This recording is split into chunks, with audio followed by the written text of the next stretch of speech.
इस कक्ष में कुछ महसूस हो रहा है? कुछ महसूस हो रहा है? क्या महसूस हो रहा है? गर्मी महसूस हो रही है।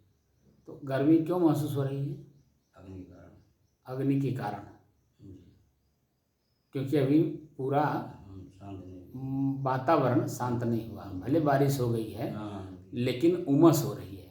8-10 दिन से बारिश भी नहीं हो रही है। 8-10 दिन से बारिश भी नहीं हुई, इसी वजह से उमस है। उमस की वजह से धूप प्रचंड है। धूप प्रचंड है और वो फिर वही दीवार गर्म हो गई,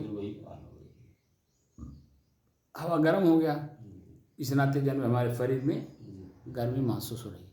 और ये भी महसूस हो रहा है कि उमस तो है ही है, पसीना तो है ही है, साथ साथ जन्म अजीबोगरीब महसूस हो रहा है कि दम घुट रहा है। पंखा चलाने का मन कर रहा है, लेकिन हम लोग पंखा नहीं चलाएंगे क्योंकि गर्मी को ही मुझे जीतना है। यानी अग्नि तत्व के जो अपने स्वरूप हैं, जितने प्रकार के स्वरूप हैं, अग्नि तो एक है, उसके खंड खंड में जो रूप दिखाई देते हैं उनको हमें देखना अलग से। और जैसे हम लोग देखते तैसे क्या होता है, पसीना होगा, आँच, ताप, गर्मी, उमस तो सब कुछ रहेगा, लेकिन क्या हमें महसूस होता है? क्योंकि हम उससे अपने आप को अलग कर लेते हैं। और जैसे ही अलग करते हैं मन को हम कहीं और लगा दिए। कहाँ लगाए? अपने श्वास पे। तो श्वास पे लगाए तो मन वहाँ से हटा, और जैसे हटा तैसे जो दम घुटने जैसा लग रहा है सब खत्म हो गया। इसका मतलब है कि वह मैं नहीं हूँ। इससे साबित यही होता है ना कि वह मैं नहीं हूँ, तो मैं कुछ और हूँ। तो क्या हूँ उसके बारे में ही हम लोग पता करने बैठे हैं कि आखिर मैं हूँ कौन। क्योंकि एक आम आदमी, जैसे हम लोग जब हम लोग साधना नहीं करते थे तो एक आम आदमी थे, तो व्याकुलता, बेचैनी, घबराहट वो अपने आप में महसूस भी करते थे और प्रकट भी करते थे। परेशान रहते थे, परेशान तो रहते ही थे, साथ साथ जो ना प्रकट करते थे दूसरे के सामने, अरे बाप रे बाप, बड़ी गर्मी है, बड़ी गर्मी है, कहते थे नहीं कहते हैं। लेकिन अब क्या है कि पंखा नहीं भी चला रहे हैं लेकिन हम प्रकट नहीं कर रहे हैं, महसूस कर रहे हैं लेकिन प्रकट नहीं कर रहे हैं। और वह भीतर ही भीतर हम उसको शांत कर ले जाना, ये भी हमें अनुभव हो रहा है। हो रहा नहीं हो रहा?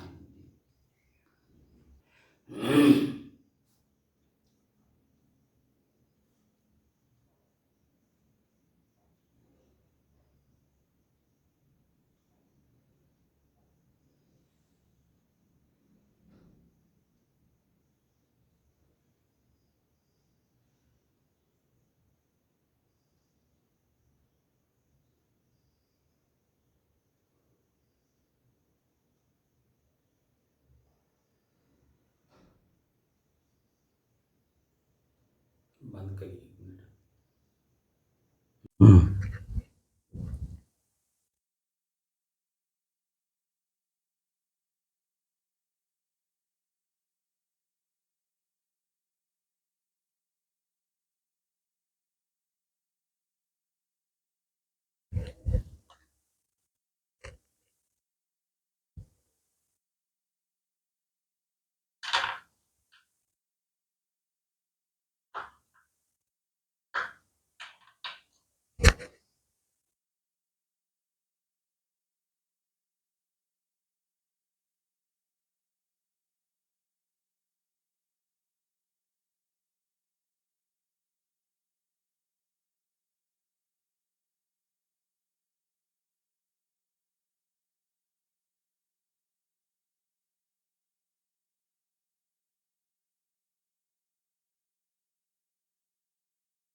अपने ही चंचल मन को अपने ही बस में करके एकाग्रता, स्थिरता एवं स्वयं अपने आप में शांति का अनुभव करने की दृष्टि से साधना करते करते आज 987 दिन हो गए। तारीख 21 जुलाई सन 2024, दिन रविवार, प्रातः काल का समय।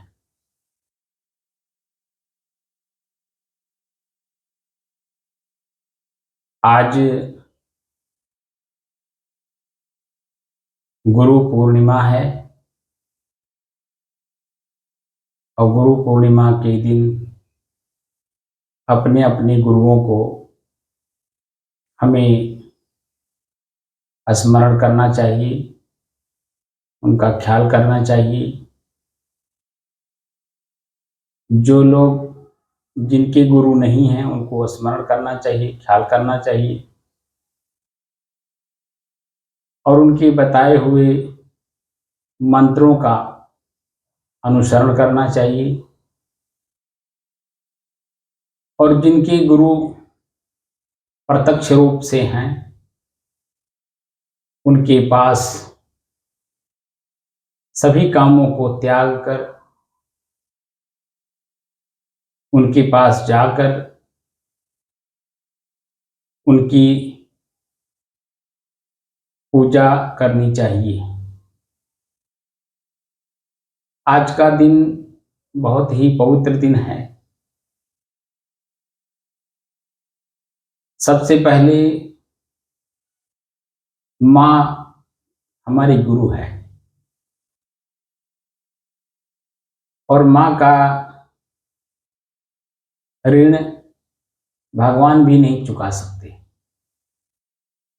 जिनको हम बाहर मानते हैं कि भगवान है, वैसे तो भगवान प्रकृति को कहते हैं। भ भूमि, ग गगन, व वायु, आग और नीर, पंच प्रकृति को ही भगवान कहते हैं, जो हमारा आपका शरीर है।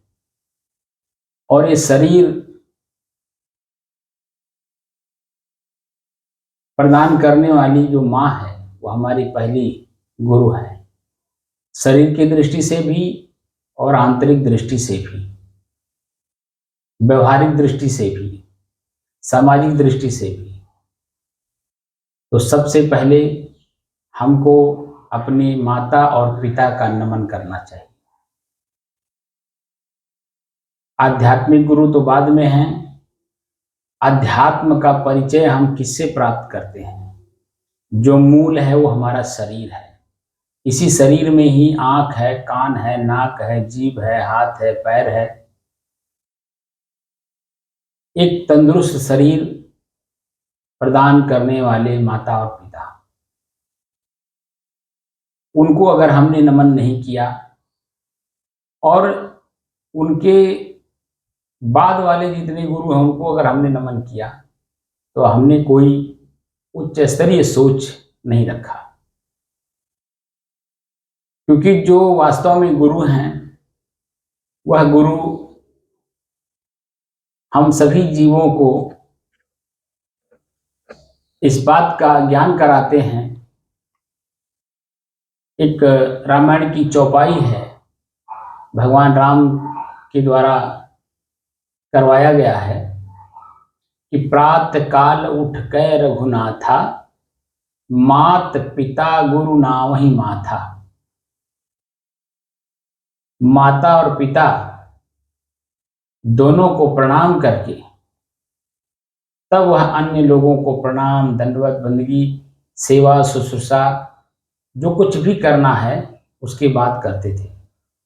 माता पिता से आज्ञा लेकर के कार्य करने का जो पुत्र, जो शिष्य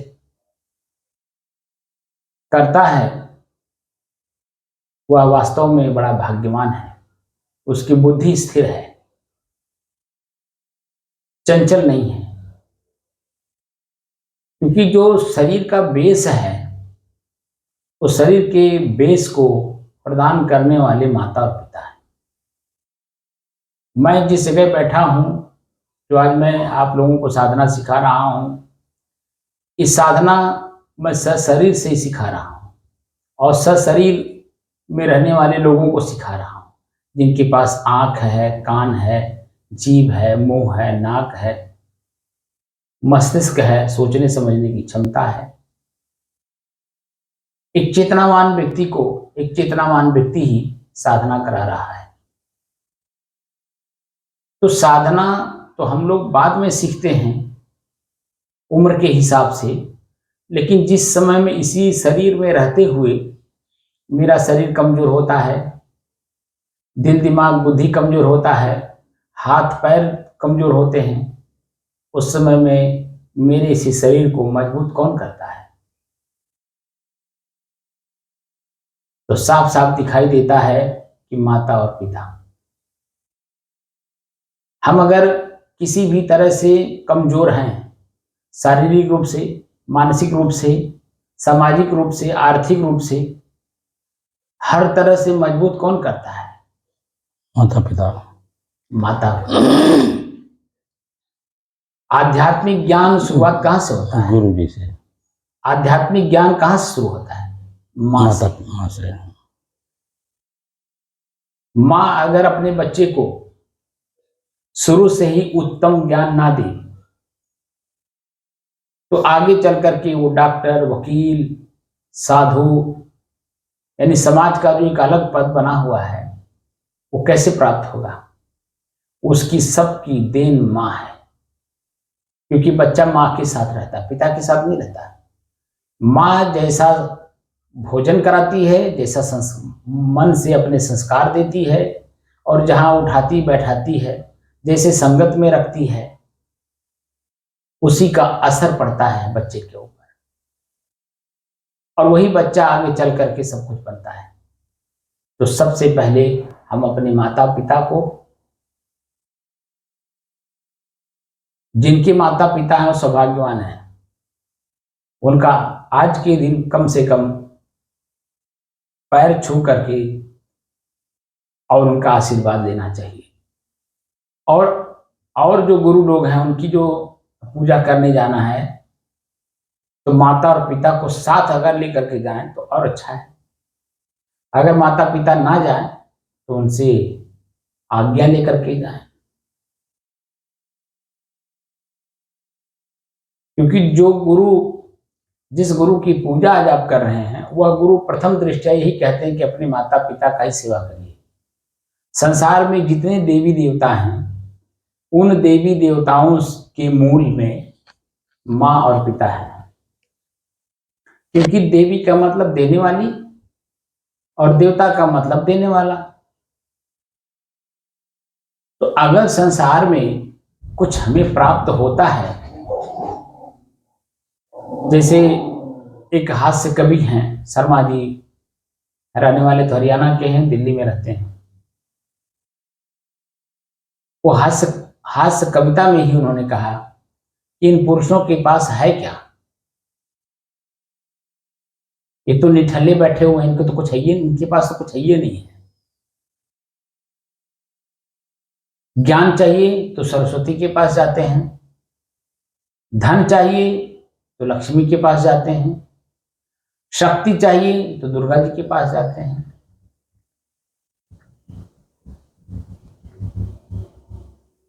इन पुरुषों के पास है क्या? हास्य में बात कहने के बाद भी बात तो बिल्कुल सत्य ही है, क्यों जी?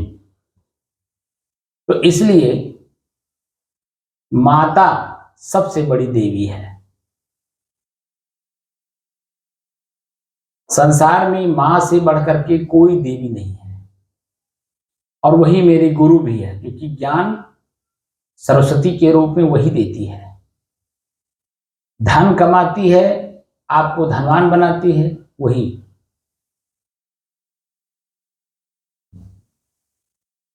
क्योंकि पैसा खर्चा करने का या कमाने का तरीका वही बताती है। क्योंकि पिता कमाते हैं तो उसको एहसास होता है, तो अपने बच्चे से कहती है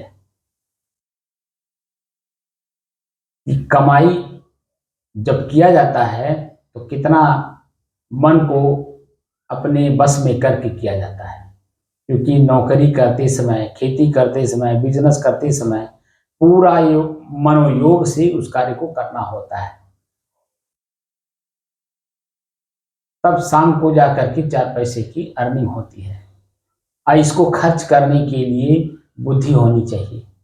कहाँ खर्चा करना है, कब खर्चा करना है, कितना खर्चा करना है, किसके साथ खर्चा करना है। अब उसी में अगर आप सीख गए तो आगे भविष्य में अपना भविष्य उज्जवल कर ले जाएंगे। और अगर मनमानी तरीके से चले, माता और पिता तो सबको शिक्षा एक तरह से देते हैं, क्योंकि कल को आप भी माता पिता बनेंगे। जिनके शादी नहीं हुए हैं वो आज माँ और पिता नहीं है, कल शादी हो जाएगा माता और पिता बन जाएंगे। लड़की है माँ बनेगी, लड़का है तो पिता बनेगा। तो उस अवस्था में जब आपकी, जैसे आज आप मनमानी तरीके से चल रहे हैं, माता पिता को कोई महत्व नहीं दे रहे हैं, किसी प्रकार का महत्व नहीं दे रहे हैं, बल्कि बाहरी लोगों को आप, बाहरी लोगों का मतलब सभी लोग बाहरी हैं, माँ और पिता के अलावा जो आपकी जिम्मेदारी ना ले सके वह आपके लिए क्या है, बाहरी है तो बाहरी व्यक्ति हैं नहीं जी। जो जिम्मेदारी लेता है वही तो मेरा अपना है जी। तो माता और पिता के अलावा बता दीजिए कौन आपकी जिम्मेदारी लेता है। आप कहीं भी हो, किसी भी रूप में हो, माता और पिता की नजर में आप रहते हैं। माता और पिता आपके बारे में सोचते हैं, आप उन्हें कुछ मत दीजिए, वही आपको बल्कि दे देते हैं। लेकिन हम मनमानी तरीके से चलते हैं और जब हम अपने उसी माता पिता के स्थान पे आ जाते हैं और जब मेरा पुत्र मेरे से इस तरह से व्यवहार करता है तो मुझे कष्ट क्यों होता है। खुद हम मनमानी किए हैं, माता पिता का सेवा नहीं किए, उनकी जिम्मेदारी नहीं देखे, वह कितने जिम्मेदारी के साथ मेरा भरण पोषण कर रहे हैं, मेरा देख रेख कर रहे हैं, मुझे पाल पोष के बड़ा कर रहे हैं, मेरी हर तमन्ना, कामना, इच्छा सब पूरा कर रहे हैं समय समय से। और उसको हम कुछ नहीं मान रहे। एक मैं देखता हूं, मुझे बड़ा हंसी आती है, एक कोई पेड़ पे, चाहे वो बट का वृक्ष हो, चाहे पीपल का वृक्ष हो, कोई भी वृक्ष हो, वहां अगर एक आदमी कोई चीज बांध दिया और उसकी मनोकामना पूरा हो गया तो मैं देखता हूं पूरा पेड़ एक एक डगाली में वहां पे धागे बंधे हुए हैं, चुनरी बंधी हुई है, लंगोटा उस पे लगा हुआ है, बंधा हुआ है। वह एक कामना पूरा कर सकते हैं। कोई भी बाहरी आदमी, बाहरी देवी देवता, बाहरी गुरु कोई भी हो, वह सिर्फ एक कामना पूरा कर सकता है। लेकिन माता पिता आपके शरीर से लेकर के आपकी भीतरी मनोकामना तक सबको एक एक करके वो पूरा करते हैं। सबसे पहले तो आपके शरीर को ही वो अपने ही शरीर में रख करके आपको पालते पोसते बड़ा करते हैं। वो कौन करती है? माँ करती है। 9 महीना अपने पेट में लेकर के आपके शरीर को बड़े कायदे के साथ प्रकृति के द्वारा प्रदत्त आपके शरीर को सुरक्षित बाहर निकाल करके जब आप बाहर निकलते हो तो आप हर प्रकार से अनभिज्ञ हो।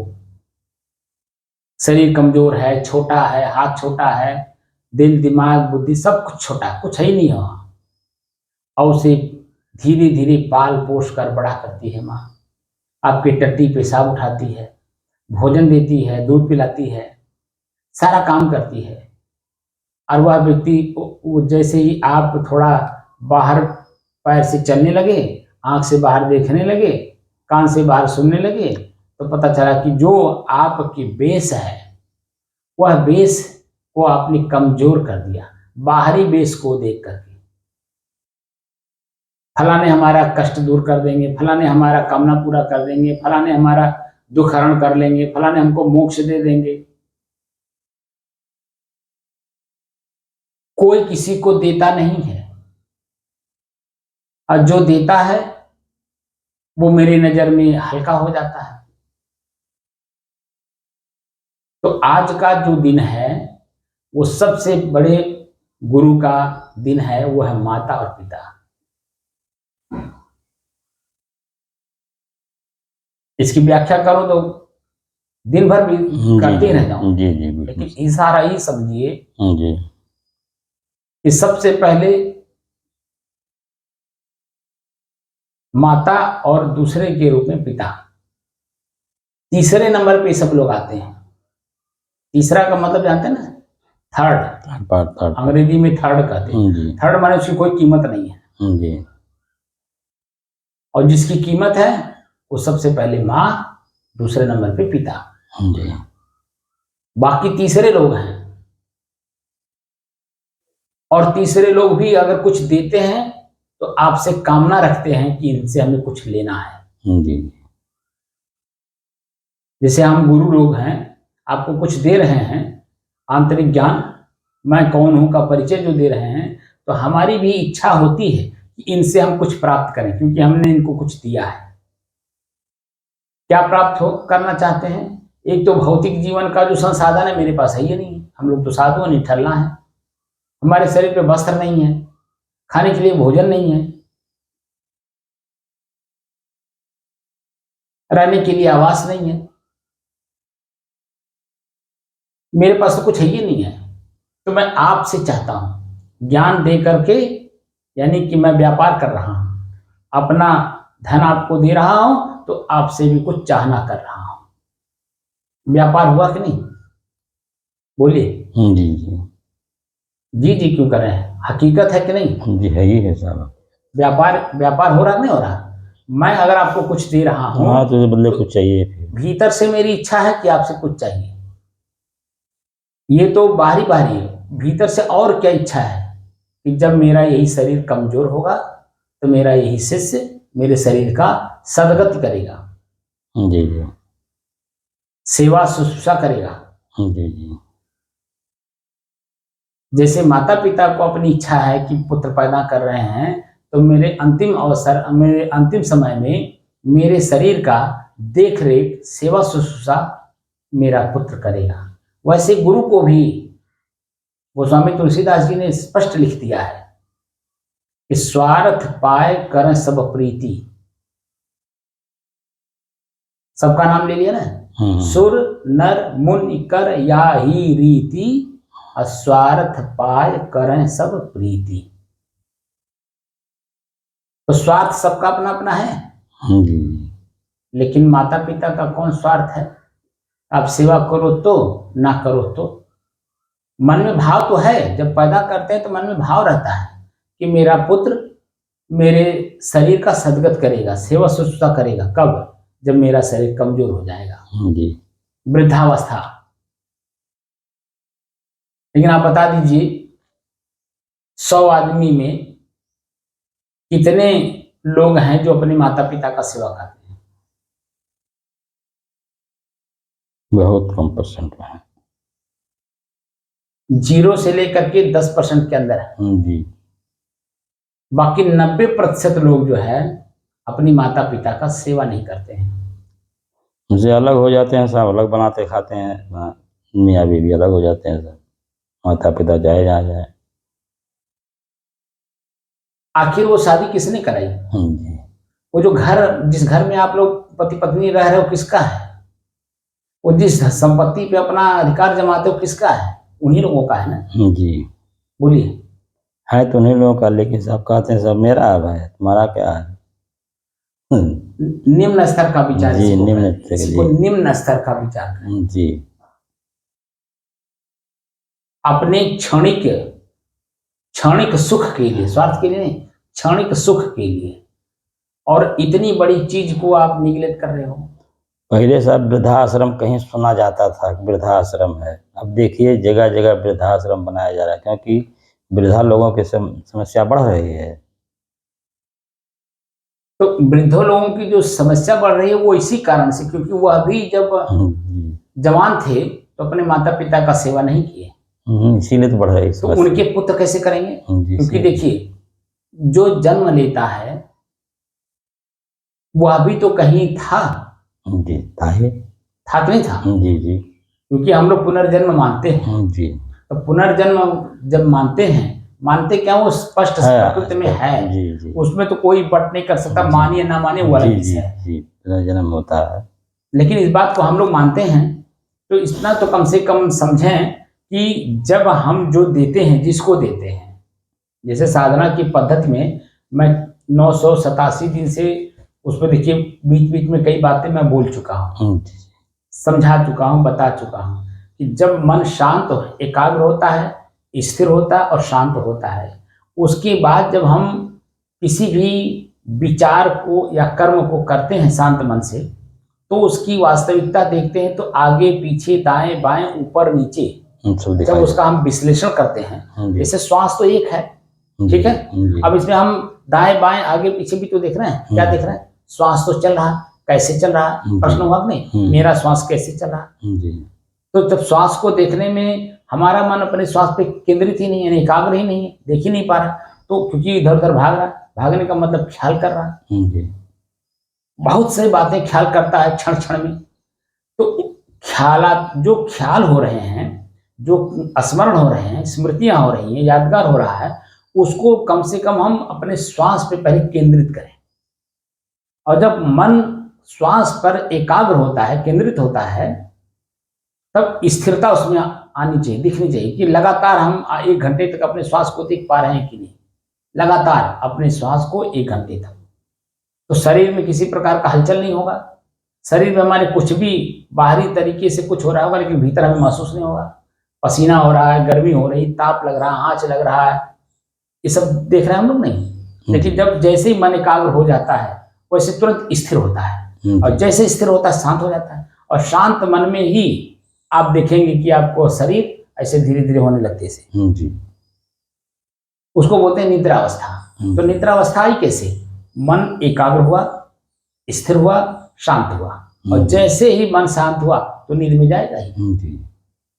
तो नींद का मतलब ये है कि शांत वातावरण में, शांत शरीर में हमारा मन बिल्कुल शांत है, कोई क्रिया नहीं मन में। जब उस समय में अपने आप को हम शांति का भी अनुभव तटस्थ भाव से दृष्टादृश्य के अभ्यास में जब देखते हैं, तो अपनी शांति भी समझ में आती है, क्योंकि मन बिल्कुल कुछ सोच नहीं रहा है, कुछ ख्याल नहीं कर रहा है, कुछ स्मरण नहीं कर रहा है, कुछ यादगार नहीं हो रही मन के अंदर। तो बिल्कुल एक रस है कि नहीं? जी जी स्थिर है और एक रस है और शांत भी है। और उस शांत मन में जब हम कोई एक विषय लेते हैं, एक कोई शब्द लेते हैं, कोई चिंतन करते हैं एक किसी विषय पर, तो उस चिंतन में देखिए दाएं बाएं आगे पीछे ऊपर नीचे उसमें प्रश्न उठते रहते हैं, और प्रश्न जो उठता है उसका समाधान भी भीतर शांत मन से मिलता है, अपने भीतर ही मिलता है, बाहर नहीं मिलता है। लेकिन मन जब शांत रहता है तब, और शांत मन से जब हम किसी भी एक विषय पर चिंतन करते हैं तो उसमें हम प्रश्न चिन्ह लगाते हैं। चित्त जो हमारा शास्त्र है, 6 अस्त्र, वो 6 अस्त्र हम अपने उस एक विषय पे लगाते हैं।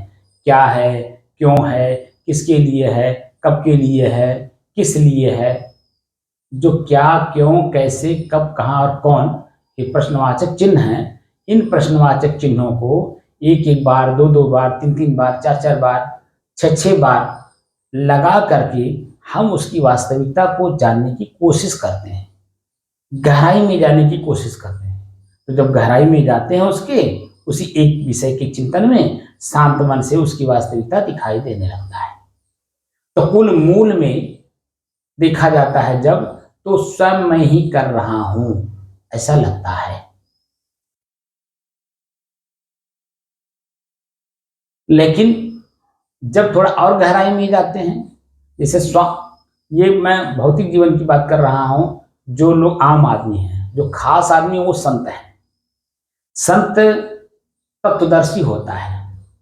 तो तत्वदर्शी में सबसे पहले हम अपने श्वास को देखते हैं। तो श्वास भी एक तत्व है कि नहीं? जी है, वायु तत्व। वायु तत्व। तो वायु तत्व को जब हम देखते हैं लगातार, तो सबसे पहले मन को केंद्रित करते हैं अपने श्वास पे, और जब मन श्वास पर केंद्रित होता है तो उसी श्वास में ही तो हमें समय समय से दिखता है, जी। कभी गर्मी, जी कभी ठंडी, जी। कभी शीतलता, कभी सुगंध, कभी दुर्गंध। जी इसी अपने श्वास में 6 चीजें दिखाई दी जी जी दिखाई देती हैं।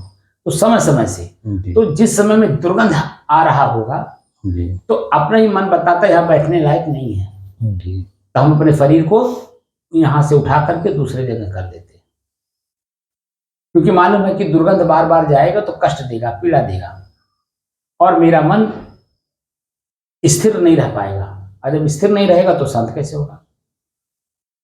लेकिन जब हम लगातार उसको देखते हैं दुर्गंध को भी, तो दुर्गंध भी मेरे से अलग महसूस होने लगता है, और उस दुर्गंध में जैसे जैसे हम दुर्गंध को देखते जाते हैं वैसे वैसे मेरा मन उसी में घट्टा पड़ता जाता है। तो वो जो दुर्गंध है यानी पीड़ा दे रहा है वो मेरे से अलग महसूस होने लगता है।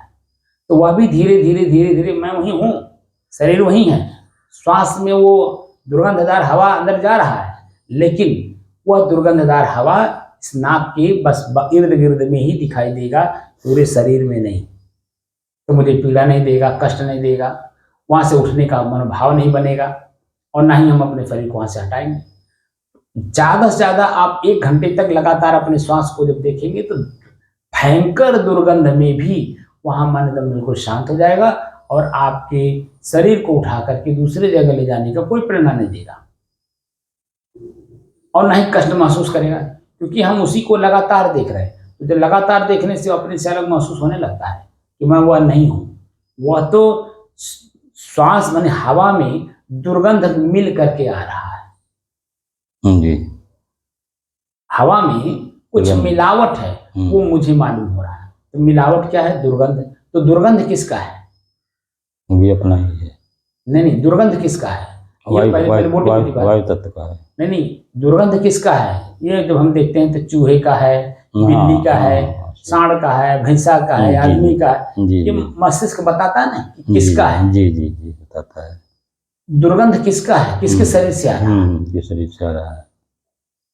अगर बाहर किसी के शरीर से नहीं आ रहा हो तो अपने शरीर से भी तो दुर्गंध निकलता है। जी निकलता जो पसीना है, जी जी पसीना जब निकलता है ना तो उसमें भी हवा है, उसमें हवा जो है, लेकिन उसमें बू रहता है पसीने में। हाँ, तो पसीने में बू होता है ना। जी जी। तो अपने ही शरीर के, अपने शरीर से ही निकले हुए पसीने से अपने ही नाक में बदबू जाती है। जी। तो उस बदबू से तो आप अपने शरीर को बचा ले जाओगे, लेकिन अपने शरीर के बदबू से कहाँ जाओगे? जी जी। बोलिए। जैसे जो बाहर है जी। इस कक्ष में मान लीजिए है तो दुर्गंध है, चाहे बिल्ली मर गई हो, चाहे चूहा मर गया हो, चाहे ककरोच मर गया हो, ठीक, तो उसका दुर्गंध तो हमारे नाक में जा रहा है, यहाँ से उठ करके हम बाहर चले गए। लेकिन जो अपने शरीर में दुर्गंध है इससे कहाँ भाग के जाओगे? जी तो ये भी तो आपके नाक में जाता है। जी जाएगा ही। इसी शरीर के अंदर में जो मुंह है, सुबह अगर ना धोइए तो मुंह से भी दुर्गंध आता है नाक में। जी। आंख को जब देखता है शीशे में तो कीचड़ है, शरीर पे पसीना है, लथपथ है, चट चट करता है जी लसा की तरह। तो अपने शरीर को हम क्या करते हैं? मल मूत्र के दुर्गंध से अलग करते हैं, जी। धो करके, साफ करके, पोंछ करके, स्नान करके जी करते हैं ना, करते हैं जी। तो जब अपने शरीर में, अपने शरीर का दुर्गंध महसूस नहीं होता है तब हम अपने शरीर को सजा करके दूसरे के सामने प्रस्तुत होते हैं कि देखिए मेरे शरीर में कोई दुर्गंध नहीं। लेकिन वह दुर्गंध कितने देर तक नहीं है? जी। 1 घंटा, 2 घंटा, 4 घंटा, उसका फिर हो जाएगा। 4 घंटे के बाद तो जो अपने शरीर से फिर वही हालत हो जाती है। तो बार बार मेरे शरीर से दुर्गंध निकल रहा है और हमें खुद समझ नहीं आ रहा, और मैं खुद ही उसका अनुभव भी कर रहा हूँ इसी शरीर में रह के। जी। तो जैसे जैसे अलग अलग महसूस होता जाता है वैसे वैसे जब मैं मालूम होता है कि मेरे से अलग है, मेरे से अलग है, मेरे से अलग है, तो अंत में जा करके मुझे महसूस होता है ये जो कुछ मैं महसूस कर रहा था कि मैं यही हूँ, इस शरीर ही मैं हूँ, इस शरीर मैं हूँ ही नहीं। जी जी। ये तो पंच प्रकृति का है। जी। पंच प्रकृति अपना जो स्वभाव है, जो कला है वो दिखा रही है मुझे। जी। अब मैं उसको देख रहा हूँ, तो क्रिया जो कुछ भी हो रही है वो क्रिया प्रकृति में हो रही है, मैं नहीं कर रहा हूँ, ये स्पष्ट ज्ञान होता है। जी जी। मोटे मोटे में तो पता चलता मैं कर रहा हूँ, लेकिन जब हम गहराई में जाते हैं, तत्वदर्शी बनते हैं, तो तत्वों को जब देखते हैं तो तत्व के हिसाब से तो मैं कुछ कर ही नहीं रहा हूँ, क्योंकि मैं भी एक तत्व हूँ। उसको बोलते हैं निज तत्व, आत्म तत्व यानी निज तत्व। तो जो निज तत्व है, जैसे माटी एक अपना तत्व है, तो माटी को आप देखेंगे, अगर पानी ना मिला हो, हवा ना मिला हो, अग्नि ना मिला हो, तो वो देखिए अपने आप में वो दिखाई देता है, धूल रहेगा, वह अपने दिखाई भी देगा तो स्थिर होगा। जी। पहले बात तो कण में कण कण मिला हुआ इसलिए मोटा दिखाई देता है। जी। अगर अपने वास्तविक स्वरूप में रहेगा, बिना सूक्ष्मदर्शी यंत्र पे रखे वो दिखाई नहीं देगा। जी। आप जितना भी छोटा कण लीजिए और सूक्ष्मदर्शी यंत्र पर रखिए, आप देखेंगे उसमें भी कई कण दिखाई देंगे, कणों में कण दिखाई देते हैं। जी जी जी। तो देखने के लिए जो यंत्र है, वो यंत्र इजाद किसने किया, बनाया किसने? मनुष्य बनाया। स्वयं को जानने के लिए कि आखिर मैं हूं कौन। जी। तो जब बाहरी तत्वों को उस पर रखते हैं तो वो जो दिखते हैं वो कणों में कण, कणों में कण, कणों में कण, कणों में कण दिखते हैं। लेकिन जो वास्तविक कण है वो सूक्ष्मदर्शी से भी दिखाई नहीं देता है। जी जी। वो ठोस है, स्थिर है, शांत है, एक जगह स्थिर है। ठीक है जी। ऐसे ही उसमें जब हवा मिल जाता है तो देखिए उड़ा देता है, तो आपके आंख में आके लग जाता है या कहीं भी लगता है। पानी में मिल जाता है तो वो देखिए गीला कर देता है। जी। अग्नि में मिल जाता है तो गर्म हो जाता है। लेकिन अपने आप में आप जब वो रहेगा तो ना हवा उसको उड़ा सकता है, ना पानी उसको गीला कर सकता है, ना ही अग्नि उसको गर्म कर सकती है। तो अपनी जगह पे वो शांत भी है, स्थिर भी है, शीतल भी है, ठंड भी है। वो अपने आप में जब होगा, तो जब तत्वों के बारे में हम जानने की कोशिश करते हैं तो तत्व जब जो दिखाई देते हैं उसमें दूसरा तत्व नहीं होने के कारण वो अपनी जगह पे स्थिर है और निष्क्रिय भी है, उसमें कोई क्रिया नहीं होती है। उसी तरह से दूसरे से मिलेगा जब मैं तत्वों, बाहरी तत्वों को जानते जानते जानते जानते भीतरी की तत्व को जानने की कोशिश करते हैं, तो वही चीज मेरे में भी दिखाई देता कि मैं स्वयं स्थिर हूं, शांत हूं, निष्क्रिय हूं, मेरे में कोई क्रिया नहीं है। तो अपनी वास्तविकता समझ में, जब जिस दिन अपनी वास्तविकता समझ में आती है उस दिन पता चलता है कि जो कुछ भी मेरे शरीर में हो रहा है वह सब प्रकृति स्वतः कर रही है। मैं नहीं कर रहा हूं। लेकिन वो उसको करने का ताकत कहां से आया? मुझसे आया। मुझसे आया, मैं उससे मिल गया हूँ। मेरे ही अपने कर्मों का परिणाम उसको उसके पास ताकत दिया। जैसे मैंने आपको गाली दिया तो आपको गाली देने का ताकत तभी मिला ना, मैंने पहले गाली दिया। प्रेम दे रहा वो नहीं समझ में आएगा, लेकिन गाली तुरंत समझ में आता है कि कैसे मुझे गाली दे दिया, कैसे मेरे बारे में कुछ कह दिया, कैसे मेरे खानदान के बारे में कैसे कुछ कह दिया, कैसे मेरे माता पिता को अपशब्द कह दिया। तो जैसे ही आप देते हो तो उसको बल दे देते हो, ताकत दे देते हो आपके ऊपर प्रतिक्रिया करने के लिए। तो जो प्रकृति है आपके हर क्रिया पे नजर रखती है। तो जैसे आप तो हो खुद निष्क्रिय, शांत हो, स्थिर हो, आप में कोई क्रिया है ही नहीं। तो जो क्रिया करते हो तो क्रिया किस में करते हो? प्रकृति में तो करते हो। जो मैं बोल रहा हूँ, आवाज जो निकल रही है, भले मेरा चिंतन है, लेकिन हम जो एक दूसरे को ट्रांसफर कर रहे हैं प्रकृति से ही कर रहे हैं, उसी का तो हम प्रयोग कर रहे हैं। तो उसी जिसके साथ हम प्रयोग कर रहे हैं उसमें जो हमारी बोली, भाषा, चिंतन, क्रिया, तो उसको बल मिल जाता है। माटी को, पानी को, आग को, हवा को, आकाश को, उसको बल मिल गया। और वही बल जो मैं अपने पास संजो करके रखता है, समय से आपके साथ वैसा व्यवहार करता है। इसीलिए जो बाहरी गुरु हैं, माता पिता के अलावा जो गुरु हैं, वो गुरु आपको अपने कर्म को सुधारने की प्रेरणा देते हैं। पहले तो साधना कराते हैं, चाहे वो त्राटक मुद्रा कराएं, चाहे वो अनाथनाथ सुनवाएं, यानी विश्व के जितने भी 112 विधियां हैं उन विधियों को इसलिए प्रयोग कराते हैं कि आपका जो चंचल मन है एकाग्र करे। पहले वो एकाग्र हो जी और उसी एकाग्रता में स्थिर हो जी और उसी स्थिरता में अपने आप को शांति का अनुभव करे। जी और फिर उसके बाद जब वो कार्य करेगा तो अपने ही कार्य का जी। परिणाम वो अपने स्वयं देखेगा कि नहीं देखेगा। जी देखेगा। और जब अपने ही कार्य के परिणाम को देखेगा तो क्या करेगा, तो बदलेगा कि नहीं बदलेगा। बदलेगा। अपने ही कर्म को सतर्कता, सावधानी, चेतना, देखकर, जानकर, समझकर करने की क्षमता आ जाती है। जी जी। उस वक्त आती है जब मेरा मन एकाग्र होता है, मैंने एक ही काम में लगातार मन को लगा करके करना, उसको एकाग्रता कहते हैं। और उसी में जब तक उसका परिणाम मेरे सामने ना आ जाए तब तक स्थिर होकर के चलना। और जब उसका परिणाम सामने आ जाता है उसके बाद मन अपने आप में शांत हो जाता है, क्योंकि कोई क्रिया नहीं रहती जी। आगे कोई क्रिया नहीं करनी है, वहीं वो शांत हो गया। जी। क्रिया रुक जाना ही शांति है जी। और शांति ही क्रिया रुकने की वो पहला लक्षण है। जी। जैसे हम श्वास को देखते हैं, मैंने अभी बताया ना 2 दिन पहले, कि श्वास को देखते देखते एक अवस्था ऐसी आ जाएगी देखने की शक्ति खत्म हो जाएगी। जी।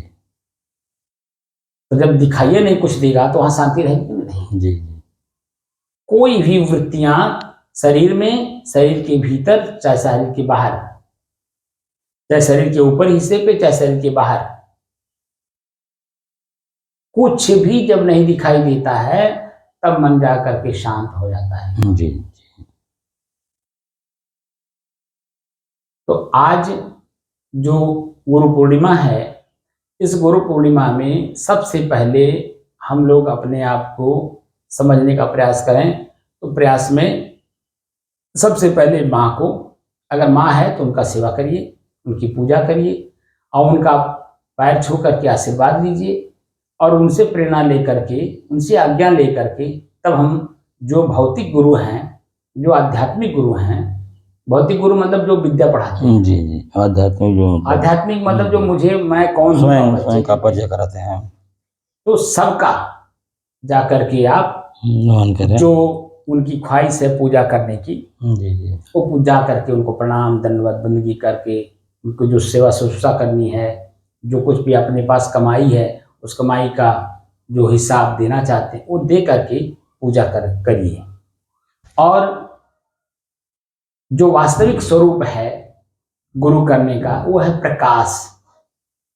प्रकाश का मतलब मैं जो काम कर रहा हूँ उस काम के परिणाम में मुझे शांति मिले, सुख मिले, जी, उसकी प्रेरणा देने वाले वो आध्यात्मिक गुरु, यानी स्वयं का परिचय कराने वाले, जो स्वयं मैं कौन हूँ, मैं क्या कर रहा हूँ, मुझे क्या करना चाहिए, जो इस तरह से प्रेरणा देते हैं वो वास्तविक गुरु।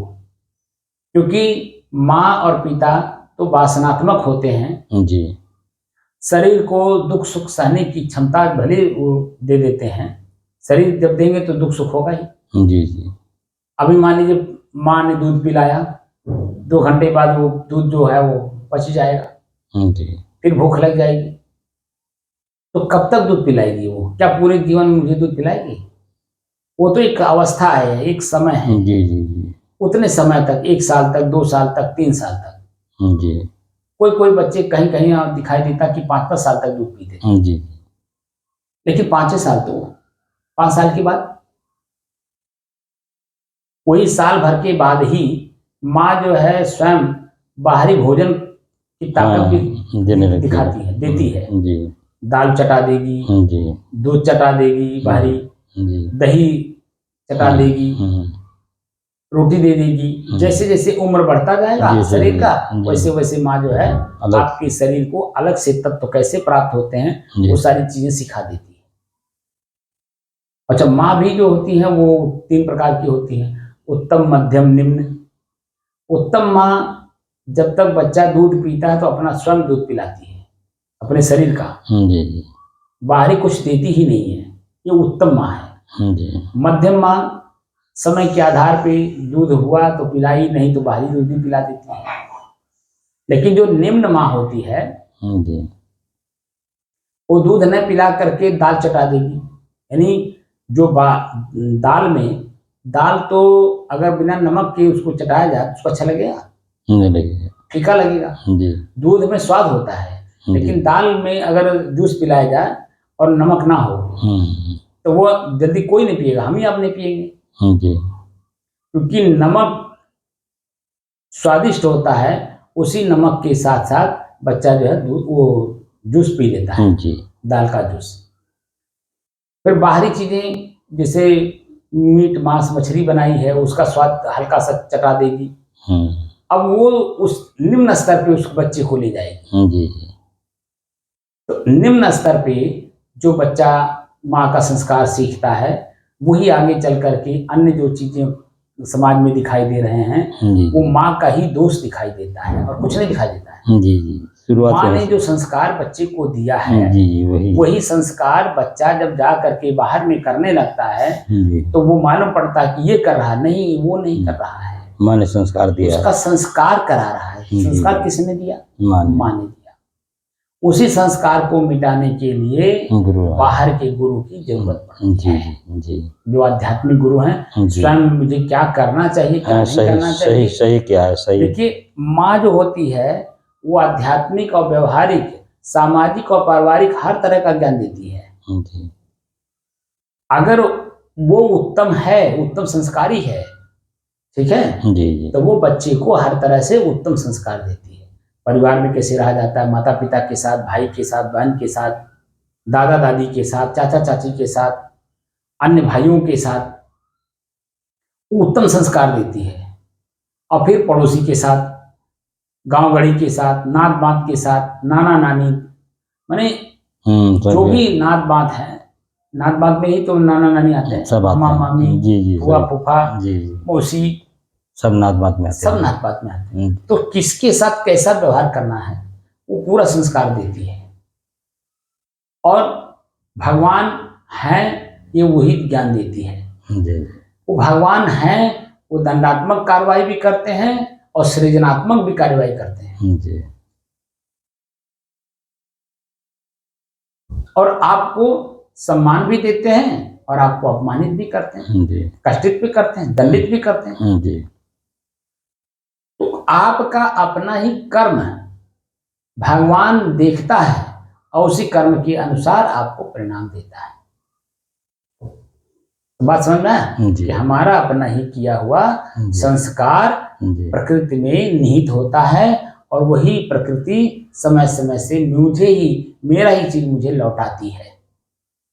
तो जब मुझे कष्ट मिलता है मानसिक रूप से, शारीरिक रूप से, पारिवारिक रूप से, तो जो अचानक नहीं आता है वो पहले का आपका ही दिया हुआ, जिसको आप दिए हैं वही जो है आपको लौटाता है। तो गुरु पूर्णिमा के दिन सबसे पहले माँ की सेवा, माँ की पूजा, माँ की आज्ञा, फिर उसके बाद अन्य गुरुओं की सेवा शुश्रूषा करनी है।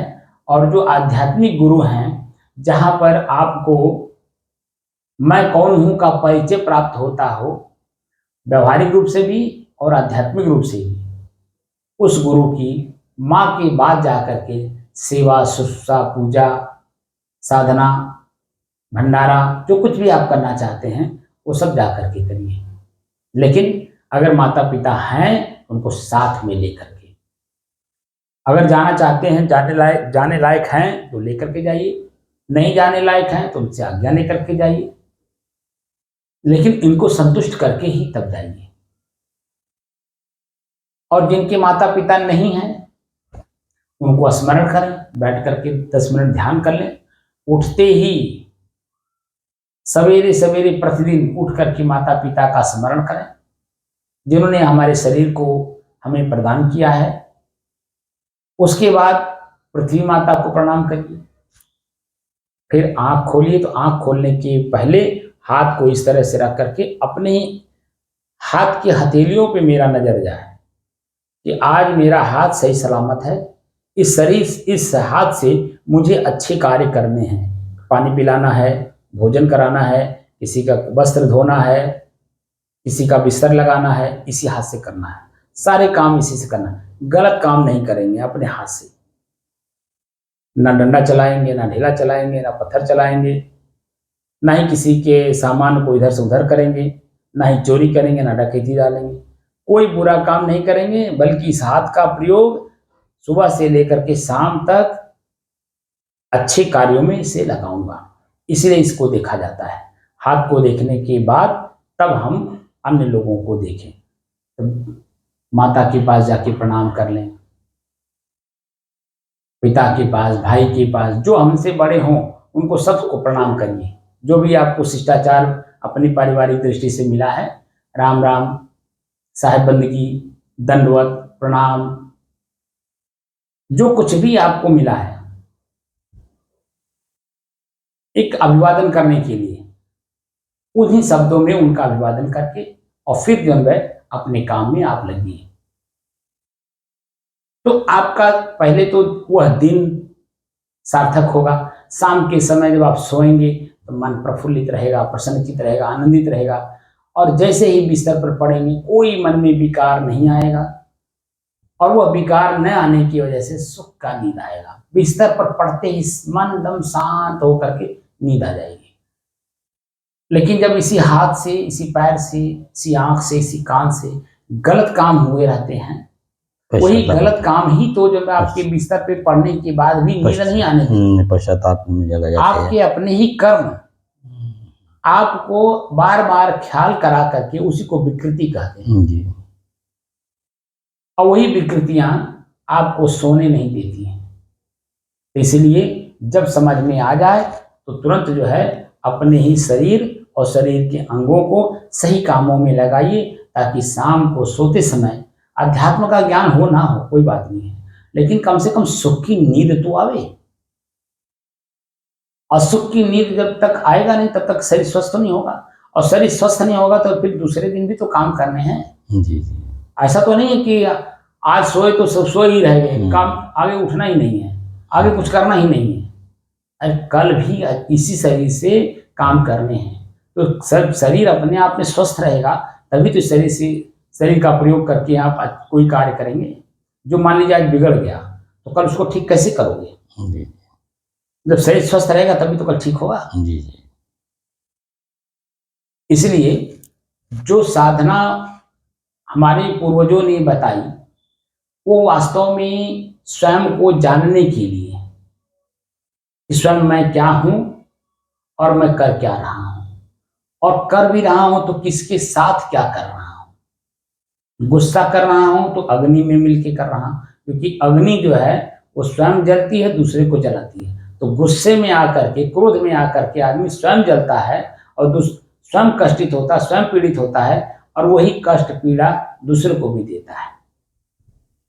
लेकिन उसी में जल तत्व आ जाए तो जल तत्व तो शीतल है, ठंड है, तो स्वयं भी ठंड रहेंगे और दूसरे को भी अपनी क्रियाओं से ठंड होने का उपदेश देंगे। समझ रहे नहीं? तो तत्वों को जानेंगे जब तो धीरे धीरे सब कुछ आ जाता है। लेकिन मूल रूप से है कि स्वयं मैं कौन हूं पहले ही जान लें जी। और जब मैं अपने आप को जान लेता हूं तभी अपने आप को सुधारता भी, क्योंकि मुझे मालूम है मैं गाली दे दिया तो गाली गलत है। दूसरे को गाली शब्द के रूप में गाली नहीं देना चाहिए, गाली शब्द के रूप में नहीं देना चाहिए, दोनों बात है जी। तो जब हम देंगे किसी को, जो देते हैं वही मुझे मिलता है और उसी व्यक्ति से मिलता है। लेकिन वही चीज जो दूसरा व्यक्ति सुनता है तो वो उसके भी मनोभाव बदलते हैं। आप देखिए आज 987 दिन से आ रहे हैं जी। मैं यहाँ पे गुस्सा भले होता हूँ, लेकिन वो आपके नासमझी के कारण जी जी जी वो समझाने की दृष्टि से इस बात को आप समझते हैं, इसीलिए उसमें सुधार करते हैं जी, और आपकी भलाई के लिए। लेकिन कोई ऐसा शब्द बताइए कि जहाँ निरर्थक मैं आपकी कान में डाल दिया जो आपको कष्ट देता हो। नहीं, कोई नहीं साहब।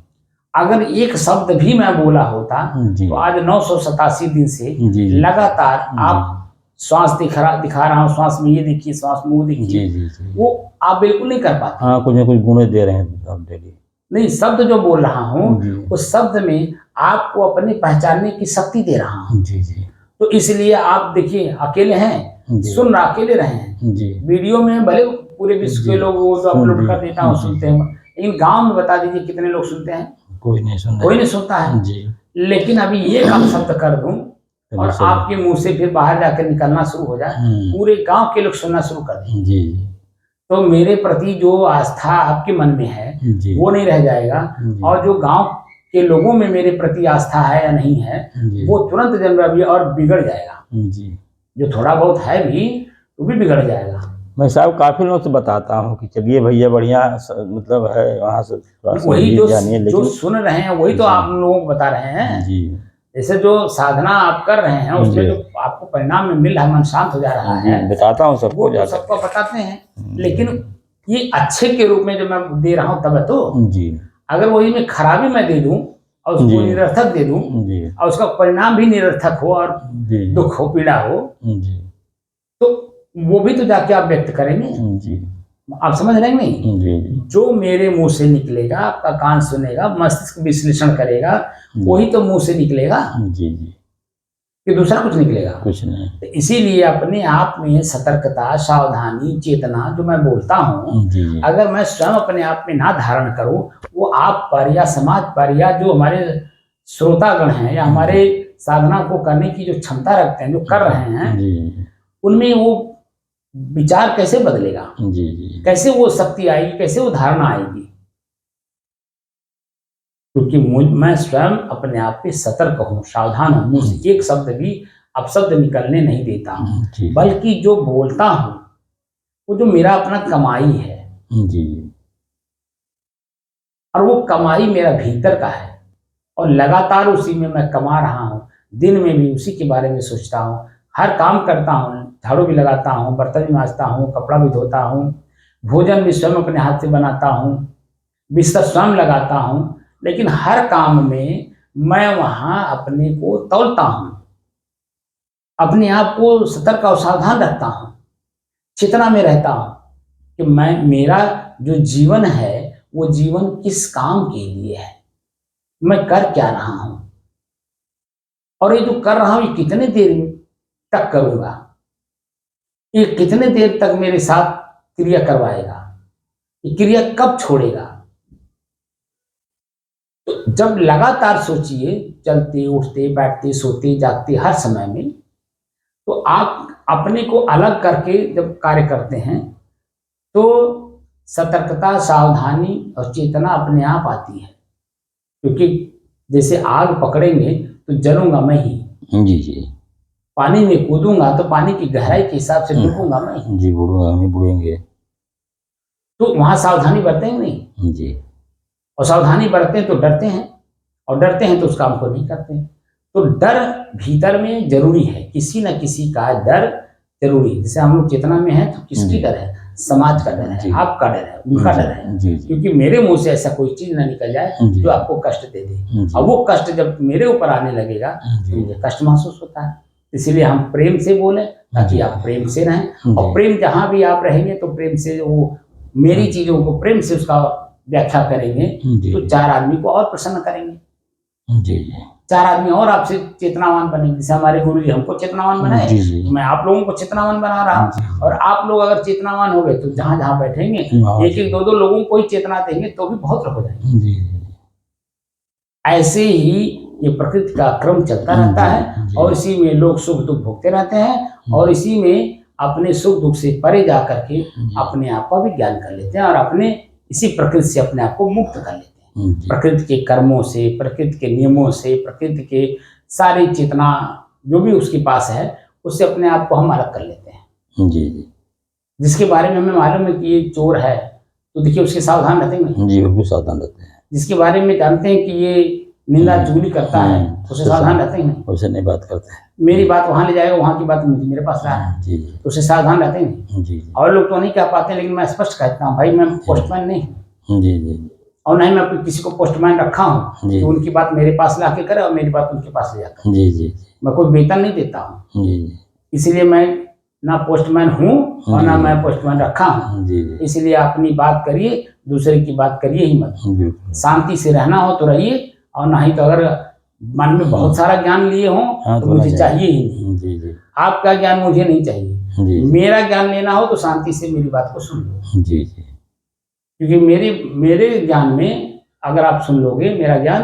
तो आपका कल्याण हो जाएगा। लेकिन अगर मैं आपका सुन लूंगा तो बच जाऊंगा, आप में तो पीड़ा ही है, और वही पीड़ा मुझे देना चाहते हो, तो मेरा पीड़ा बढ़ेगा तो मेरी पीड़ा बढ़ने का मतलब मैं औरों को भी पीड़ा दूंगा। जी जी इसलिए भैया आपका पीड़ा मुझे हाँ, नहीं जी। चाहिए, जी बल्कि आप हल्का होना चाहो तो तो मेरे पास बैठो, 2-4 शब्द मेरा सुनो, थोड़ा सा मन हल्का होगा। जी लेकिन जब सुनने लायक हो तो, जी जी क्योंकि मन में आपकी उद्वेग है अपनी बात को कहने के लिए, जी और उद्वेग में जैसे आंधी तूफान चले तो उसमें धूल गर्दा उड़ता है ना, जी। आंधी तूफान में, जी तो उसमें हम आँख खोल करके किसी को देख पाते हैं? नहीं आप मूंद वहाँ तो आँख बंद करना पड़ता है। जी जी तो आपके पास तूफान है विचारों का, उसमें धूल गर्दा मिट्टी है, वो जिसके भी आँख में पड़ेगा ना उसी को कष्ट देगा। आँख का मतलब कान, कान में जब शब्द डालोगे तो वो जो शब्द है वो दूसरे के मन को भी कष्ट देगा, जो सुनेगा उसको कष्ट मिलेगा। तो इसलिए शांति पूर्वक साधना करते हुए अपने ही मन की चेतना को समझने का प्रयास करिए। जी मन प्रथम दृष्टया जो जानता है उसी को सब कुछ मानता है, जी लेकिन जैसे ही उसमें तर्क दिए, चित्त रूपी शास्त्र को लगाए, तर्क दिए, तो आपकी जो प्रथम दृष्टया सत्य दिखता है उसी सत्यता में असत्य है कि सत्य है अपने आप समझ में आने लगता है। जी जी ठीक, जैसे छोटा बच्चा भी किसी के गोद में अगर आप दीजिए, अगर कोई उस बच्चे को लेना चाहे तो आप देखिए भले वो नहीं चल पा रहा है, लेकिन आंख से देखता है, देख करके वो पहले विचार करता है इनके गोद में जाने लायक है कि नहीं। जी जी अगर वो जाने लायक रहता है, परिचित है पहले का, तभी वो उसके गोद में जाता है, नहीं जाएगा, नहीं तो नहीं जाएगा। जिसके गोद में है वहीं रहेगा। तो जब बच्चा इतना चेतना रखता है तो हम तो बच्चे से ऊपर हैं, जी जी एक सामाजिक प्राणी हैं, हम चल सकते हैं, बोल सकते हैं, सुन सकते हैं, कर सकते हैं। बच्चा तो कुछ भी नहीं है, बच्चा तो गोद में ही गोद में रहेगा, जी किसी के भी गोद में रहेगा, गोद में रहेगा, वो चल नहीं पाता है, वो बोल भी नहीं पा रहा है, लेकिन समझ तो रहा है, आँख का प्रयोग कर रहा है। तो जी जी बात समझे? जी तो इसीलिए हमको आपको चेतना में रह करके जिसका जहाँ महत्व है उस महत्व को हम आदर दें, उनका सम्मान करें, और उन्हीं के आदर सम्मान में मेरा खुद का भी आदर और सम्मान है। जी आज का जो गुरु पूजा है वो यही है मेरे तरफ से कि आप स्वयं अपने आप में पहले चेतनावान बनिए, और स्वयं चेतनावान रह करके प्रत्येक व्यक्ति को, छोटा हो बड़ा हो, बूढ़ा हो जवान हो, बराबर का हो, सबको सम्मान दीजिए, सबका आदर करिए, और उन्हीं के आदर में, सत्कार में, प्रेम में, सम्मान में वही लोग आपका आदर, सत्कार, सम्मान, भाव सब कुछ देंगे जिसको आप दोगे। जी जी तो जो लोग सुबह से शाम तक मिले, आज से लेकर के अगले गुरु पूर्णिमा तक, यानी 1 साल तक इसका प्रयोग करके देखिए, और अगले पूर्णिमा के दिन मुझे जो लोग सुन रहे हैं, या आपको भी मैं कह रहा हूँ, आप भी जी मुझे बताइएगा कि आपने किसको सम्मान दिया, किसका आदर किया, किसको सुख दिया, किसको शांति का उपदेश दिया, किसको शांति का अनुभव कराया। तो वही प्रतिक्रिया के रूप में आपको जो दिया है ना, जी उसी का लाभ वो आपको देगा। तो मुझे बताइएगा। जी तो अपने ही श्वास को जी अपने से अलग होकर देखिए, और अपने ही विचारों से अपने आप को शून्य करिए। यानी श्वास पर जैसे ही मन केंद्रित करेंगे, मन एकाग्र होगा। लगातार एकाग्रता का मतलब सभी बातों को भूल करके सिर्फ एक काम में लगना, एकाग्रता।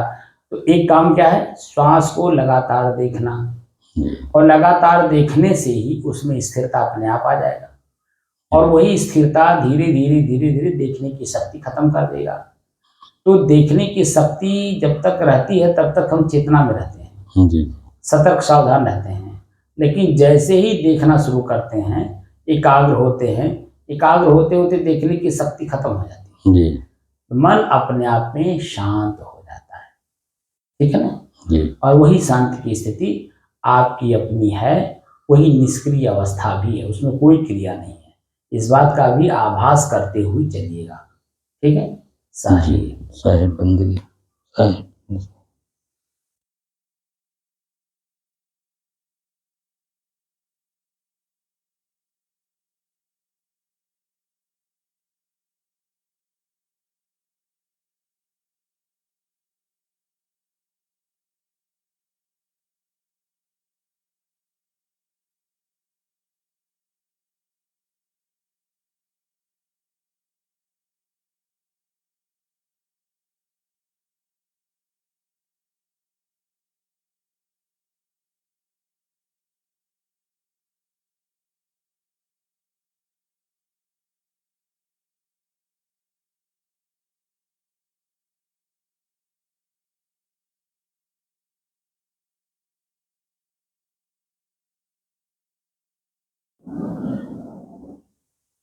अच्छा, जो आज गुरु पूर्णिमा है, जी तो आज 2-3 दिन से गुरु पूर्णिमा के उपलक्ष्य में अलग अलग ज्ञान लोग व्हाट्सएप पे दे रहे हैं। तो एक मैंने पढ़ा, एक व्यक्ति लिखा था गुरु पूर्ण माँ, अलग अलग। तो देखिए, वो भी बहुत अच्छी बात कहा, अगर कोई गुरु अपूर्ण है वो है सिर्फ माँ। बहुत अच्छी बात बताया। अगर पूर्ण गुरु है तो माँ है कि नहीं? जी जी और लोगों की बात मुझे नहीं याद है, जी जी जी। लेकिन वो जो बात मुझे याद है, मैंने नहीं, कहा कि ठीक उस बात को यहाँ जिक्र कर दें। नहीं, बिल्कुल बहुत अच्छी बात है, बहुत अपने अच्छी शब्द को जी जी जी। अलग अलग कर दिया। पूर्ण गुरु जो है माँ है। वो माँ है, जी और माँ का ही सेवा हमें जी करना है, पूजा भी उसी की करना है, जी जी उसी से आदेश भी लेना है, जी और उसी के सम्मान में हमारा सम्मान है।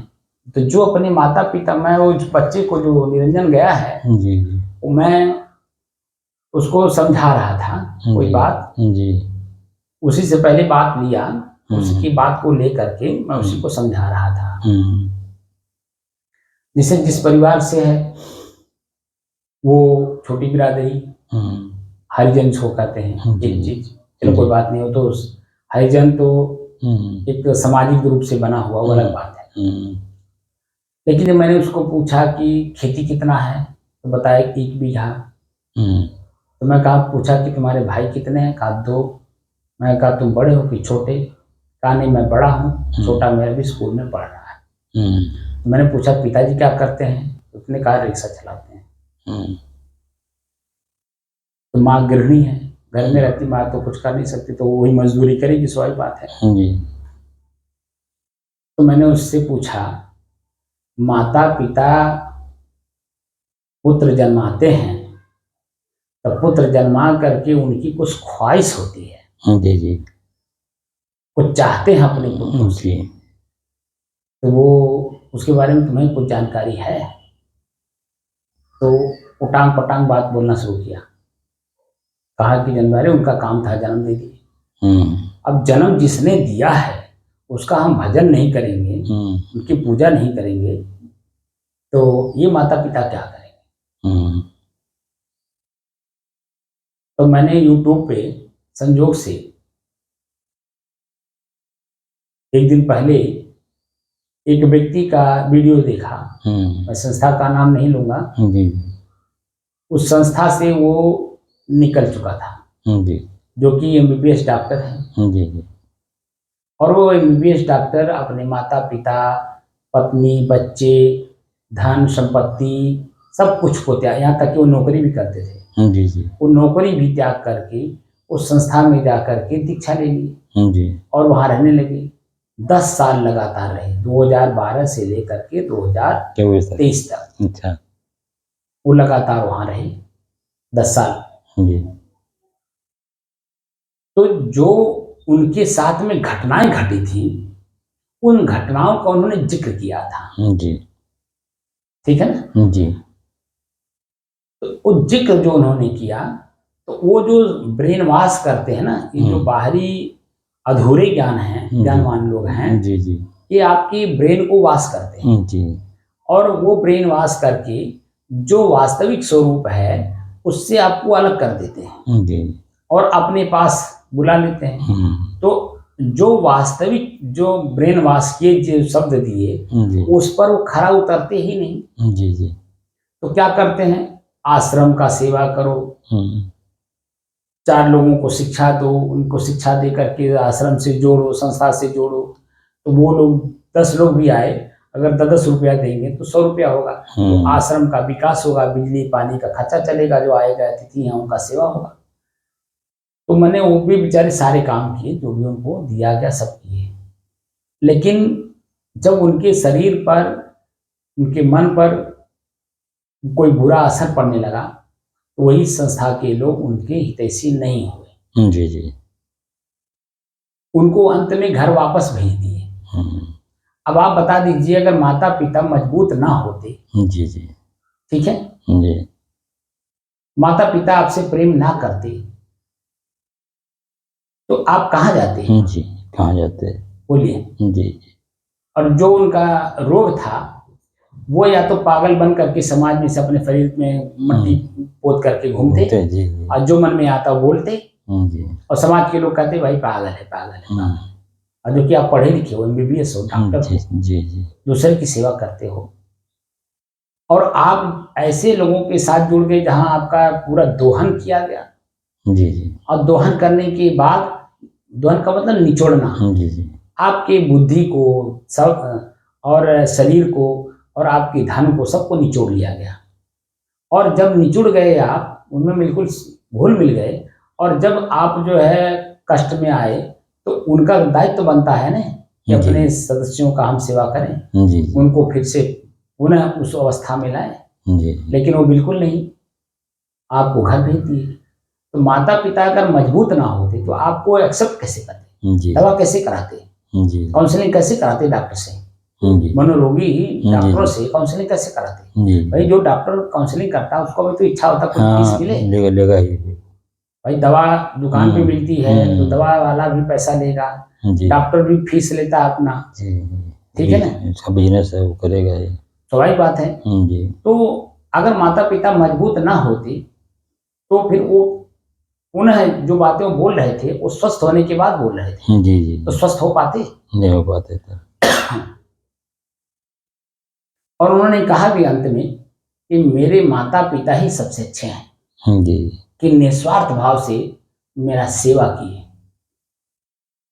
निस्वार्थ भाव से मुझे पैदा किए, पाले पोसे बड़ा किए, पढ़ा लिखा करके मुझे एक जिम्मेदार जी पर्सन बनाए, जी और उनको त्याग दिया मैं,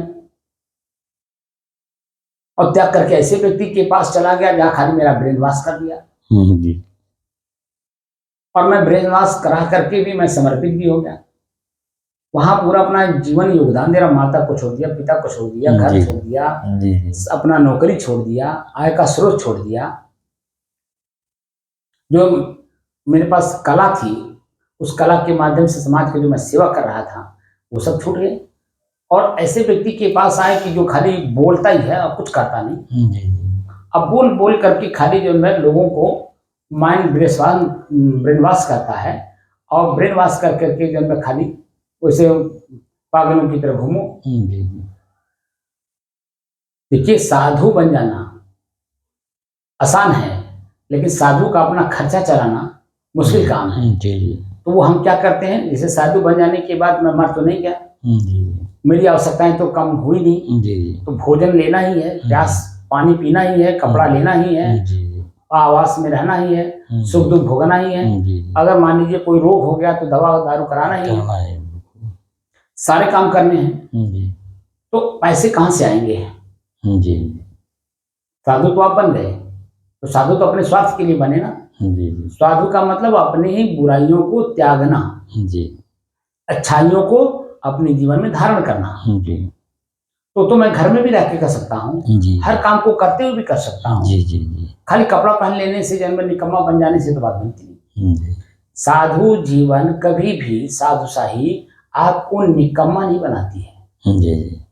वास्तविकता में जब आप जाएंगे तो महान का है, तो महान बनाती है, यानी आपके कर्म को बदलवाती है। वहीं पे रह करके, क्योंकि भोजन लेना ही है तो शुद्ध भोजन लीजिए, पवित्र भोजन लीजिए, जिससे मन प्रसन्नचित हो, 4 लोग उसको अच्छा कहें, ठीक है। तो वो है सात्विक भोजन, सात्विक आहार। तो भोजन में बदलाव कई, उसमें अहिंसा का कोई वो सवाल ही नहीं उठता है कि हम मछली खाएं, मीट खाएं, कोई ऐसा चीज खाएं जिसमें हम खाली जीभ को स्वाद दे लेकिन उसका परिणाम गलत दे। जी जी। जो मीट मांस मछली खाते हैं खाली जीभ के स्वाद बस खाते हैं, जी जी, उसमें मिर्च मसाला जो डालते हैं बस वही वो स्वाद देता है, और स्वाद के कारण हम खाते हैं। जी ठीक है, लेकिन उसका परिणाम क्या है? हम अगर किसी को कष्ट दिए हैं तो समय से वो भी तो मुझे कष्ट देगा, बिल्कुल देगा सर। तो क्योंकि उसके साथ हिंसा हुआ है। जी जी। और हिंसा जब उसके साथ हुआ है तो वो हिंसा जो क्रिया हुई है उसके साथ वो मेरे साथ करेगा कि नहीं करेगा? प्रतिक्रिया देगा जी, प्रतिक्रिया लेगा कि नहीं लेगा? जी जी। क्रिया मुझसे हुई है, प्रतिक्रिया वो लेगा, जी। तो समय से वो भी अपना प्रतिक्रिया ले लेगा। जी जी। तो बदलाव लाने के लिए समय से अपने ही कर्मों का बदलाव, जी। अब वो मैं घर में भी रह के कर सकता हूँ, माता पिता के साथ भी रह कर सकता हूँ। जी जी। तो जो शब्द का प्रयोग हुआ व्हाट्सएप पे, जी, उसको पढ़ करके मुझे बड़ा खुशी हुई और मैंने चिंतन किया। मैंने कहा कि देखिए वास्तव में यही है पूर्ण गुरु, पूर्ण माँ। जी। माँ जो है पूर्ण है, जी जी, वही सही, गुरु है, क्योंकि बहुत वो नाम अंधकार, वो नाम प्रकाश। जी जी। मेरे विचारों में प्रकाश जो डालती है, जी अंधकार जो डालती है, जी, वो माँ ही करती है। माँ अगर एकदम कुत्ते बिल्ली की तरह, जैसे कुत्ते बिल्ली जो बच्चा पैदा कर देते हैं और उसके बाद उसको छोड़ देते हैं, वो कहाँ जा रहा है, क्या खा रहा है, कैसी संगत में रह रहा है, उससे कोई मतलब नहीं। जी जी। ऐसे ही अपने हम बच्चा तो पैदा कर दिए, पाले पोसे बड़ा कर दिए, लेकिन वो क्या कर रहा है, कहाँ जा रहा है, क्या बोल रहा है, क्या खा रहा है, हम शुरू से ही अगर उस पर ध्यान ना दें तो बच्चा आगे बढ़ करके क्या करेगा? वही करेगा मनमानी, जो अपने मन में आएगा वो करेगा। जी, जहाँ मन करेगा वहीं जाएगा। जी जी। तो माँ उस पे चाटे मार मार करके सुधारती है, जी जी, और सुधार करके उसको अच्छा एक दिशा देती है। जी जी, ठीक है ना? जी। उत्तम घरों में बच्चों को आप देखिए, माँ इतना अपने पास रखती है, लोरी सुनाती है, प्रेम से सुनाती है, उसको हंसाती रहती है, हंसा करके उसके काम में लेती है, चाहे वो छोटा हो नन्हा हो। माँ बाप से अपने मरते दम तक जो है बच्चे की मतलब ख्याल करते हैं। भैया आप भी पिता हैं, आप इस बात को समझ रहे होंगे। जी जी साहब। माता पिता जी जो भी कार्य करते हैं अपने बच्चों की भलाई के लिए, जी जी भी करते हैं, ठीक है, जो भी अब उसमें अच्छा ये है जी, लेकिन साथ साथ अगर अच्छा नहीं हो पा रहा है तो बुरा भी कर लेते हैं जी बच्चे के कल्याण के लिए। जी जी, ठीक है, जो कि बाद में उनको परिणाम उनके पास आता है, भोगते हैं उसको, मतलब लेकिन पश्चाताप भी करते हैं। हाँ, लेकिन फिर भी कर देते हैं वो बच्चे के तो स्वार्थ बस कर देते हैं साहब। लेकिन हम उस बात को समझ पाते हैं जी। इसीलिए जब हम मन को एकाग्र कर लें, मन को स्थिर कर लें और शांत मन से जब विचार करते हैं तब उसकी वास्तविक स्थिति हमें दिखाई देता है। जी जी, कि मेरे साथ कौन अच्छा कर रहा है, मेरे साथ बुरा कौन कर रहा है, जी। मुझे सुख कौन दे रहा है, मुझे दुख कौन दे रहा है, मुझे पीड़ा कौन दे रहा है, मुझे आनंद कौन दे रहा है, एकदम स्पष्ट समझ में आता है। मुझे साहब खुद अपने को पीड़ा दे, अपने को ही कुल करना है साहब, कोई कुछ किसी करता नहीं है। नहीं, यहाँ व्यवहारिक बात कर रहा हूँ जी हाँ, व्यवहारिक में तो साहब व्यवहारिक चर्चा आज हो रही है, व्यवहारिक में चलता है साहब। गुरु की पूजा में, जी जी, तो गुरु की पूजा में जो शब्द आया मैं उसकी बात कर रहा हूँ। नहीं जी, गुरु पूर्णिमा, जी जी, तो गुरु पूर्णिमा शब्द लिखा है ना, हाँ, तो उसने लिखा, जिसने भी लिखा होगा, जी जी, तो उसने लिखा गुरु पूर्ण माँ, अलग अलग करा ना। हाँ, गुरु क्या है? पूर्ण माँ है तब गुरु, क्योंकि वही भीतर से में प्रकाश देती है, जी, शरीर से भी प्रकाशित करती है, शरीर को सुंदर बना के रखती है। जी जी, बच्चा जब तक माँ के अधीन रहता है, देखिए माँ जब अपने कपड़े को नहीं देखती है, बच्चे के शरीर को देखती है। जी जी, बच्चे को नहला धुला करके तेल बुकवा लगा करके शरीर पे पूरा तेल, सर पे तेल, और फिर उसके बाद काजल लगाती कि नजर ना लगे। जी जी, काजल क्यों लगाती है? इसीलिए कि मैं जो भी इसको नाला धुला करके सुला रही हूँ किसी का नजर ना लगे, तो काला लगा देती कि ताकि जो कोई भी देखे अच्छा तो लगे, लेकिन काला है इसलिए नजर नहीं लगे। ठीक है ना? तो माँ कितना जब बच्चे के प्रति समर्पित है, लेकिन क्या बच्चा जब जवान होता है तो माता और पिता के बारे में समर्पित है कि नहीं?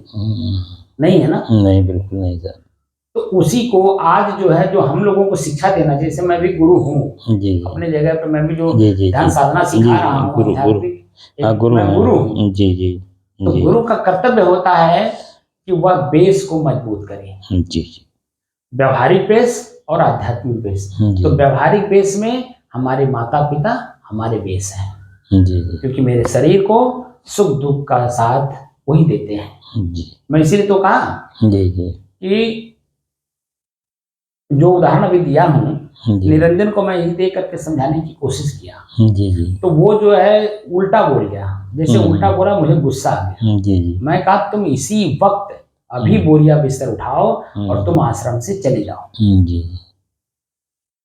कि जब मैं जो सम- बेस मैं समझा रहा हूँ, हाँ समझना चाहिए उसको कि उस कहाँ बात को तुम नहीं समझ रहे हो। उसके समझना अलावा चाहिए। तुम बाहरी भगवान और बाहरी ईश्वर को आप, जी जी जो कि मैं स्पष्ट दे रहा हूँ हाँ कि कोई कि नहीं भगवान आपका शरीर है कोई भगवान बाहरी नहीं है कि आपके और शरीर ईश्वर आपका श्वास है। जी अब इसके अलावा जो आप किसी को पहले, इसका मतलब तुम जो पहले से सुन रखे हो, पहले से जो मजबूती के साथ मन में बांध रखे हो, जी जी उसको तुम अभी निकालने का प्रयास नहीं कर रहे हो। जी अरे जब व्यवहार में 2-3 बार मैंने 2-3 बातों को करके जो मोटी मोटी चीजें हैं वो देखा, उसमें आप खरा उतर ही नहीं रहे हो। जैसे मैंने कहा कि सुबह 4 बजे उठना है, आपने पूछा क्या बजे सोना है, तो मैंने कहा 10 बजे, जो कि 9:30 बज रहा था रात के।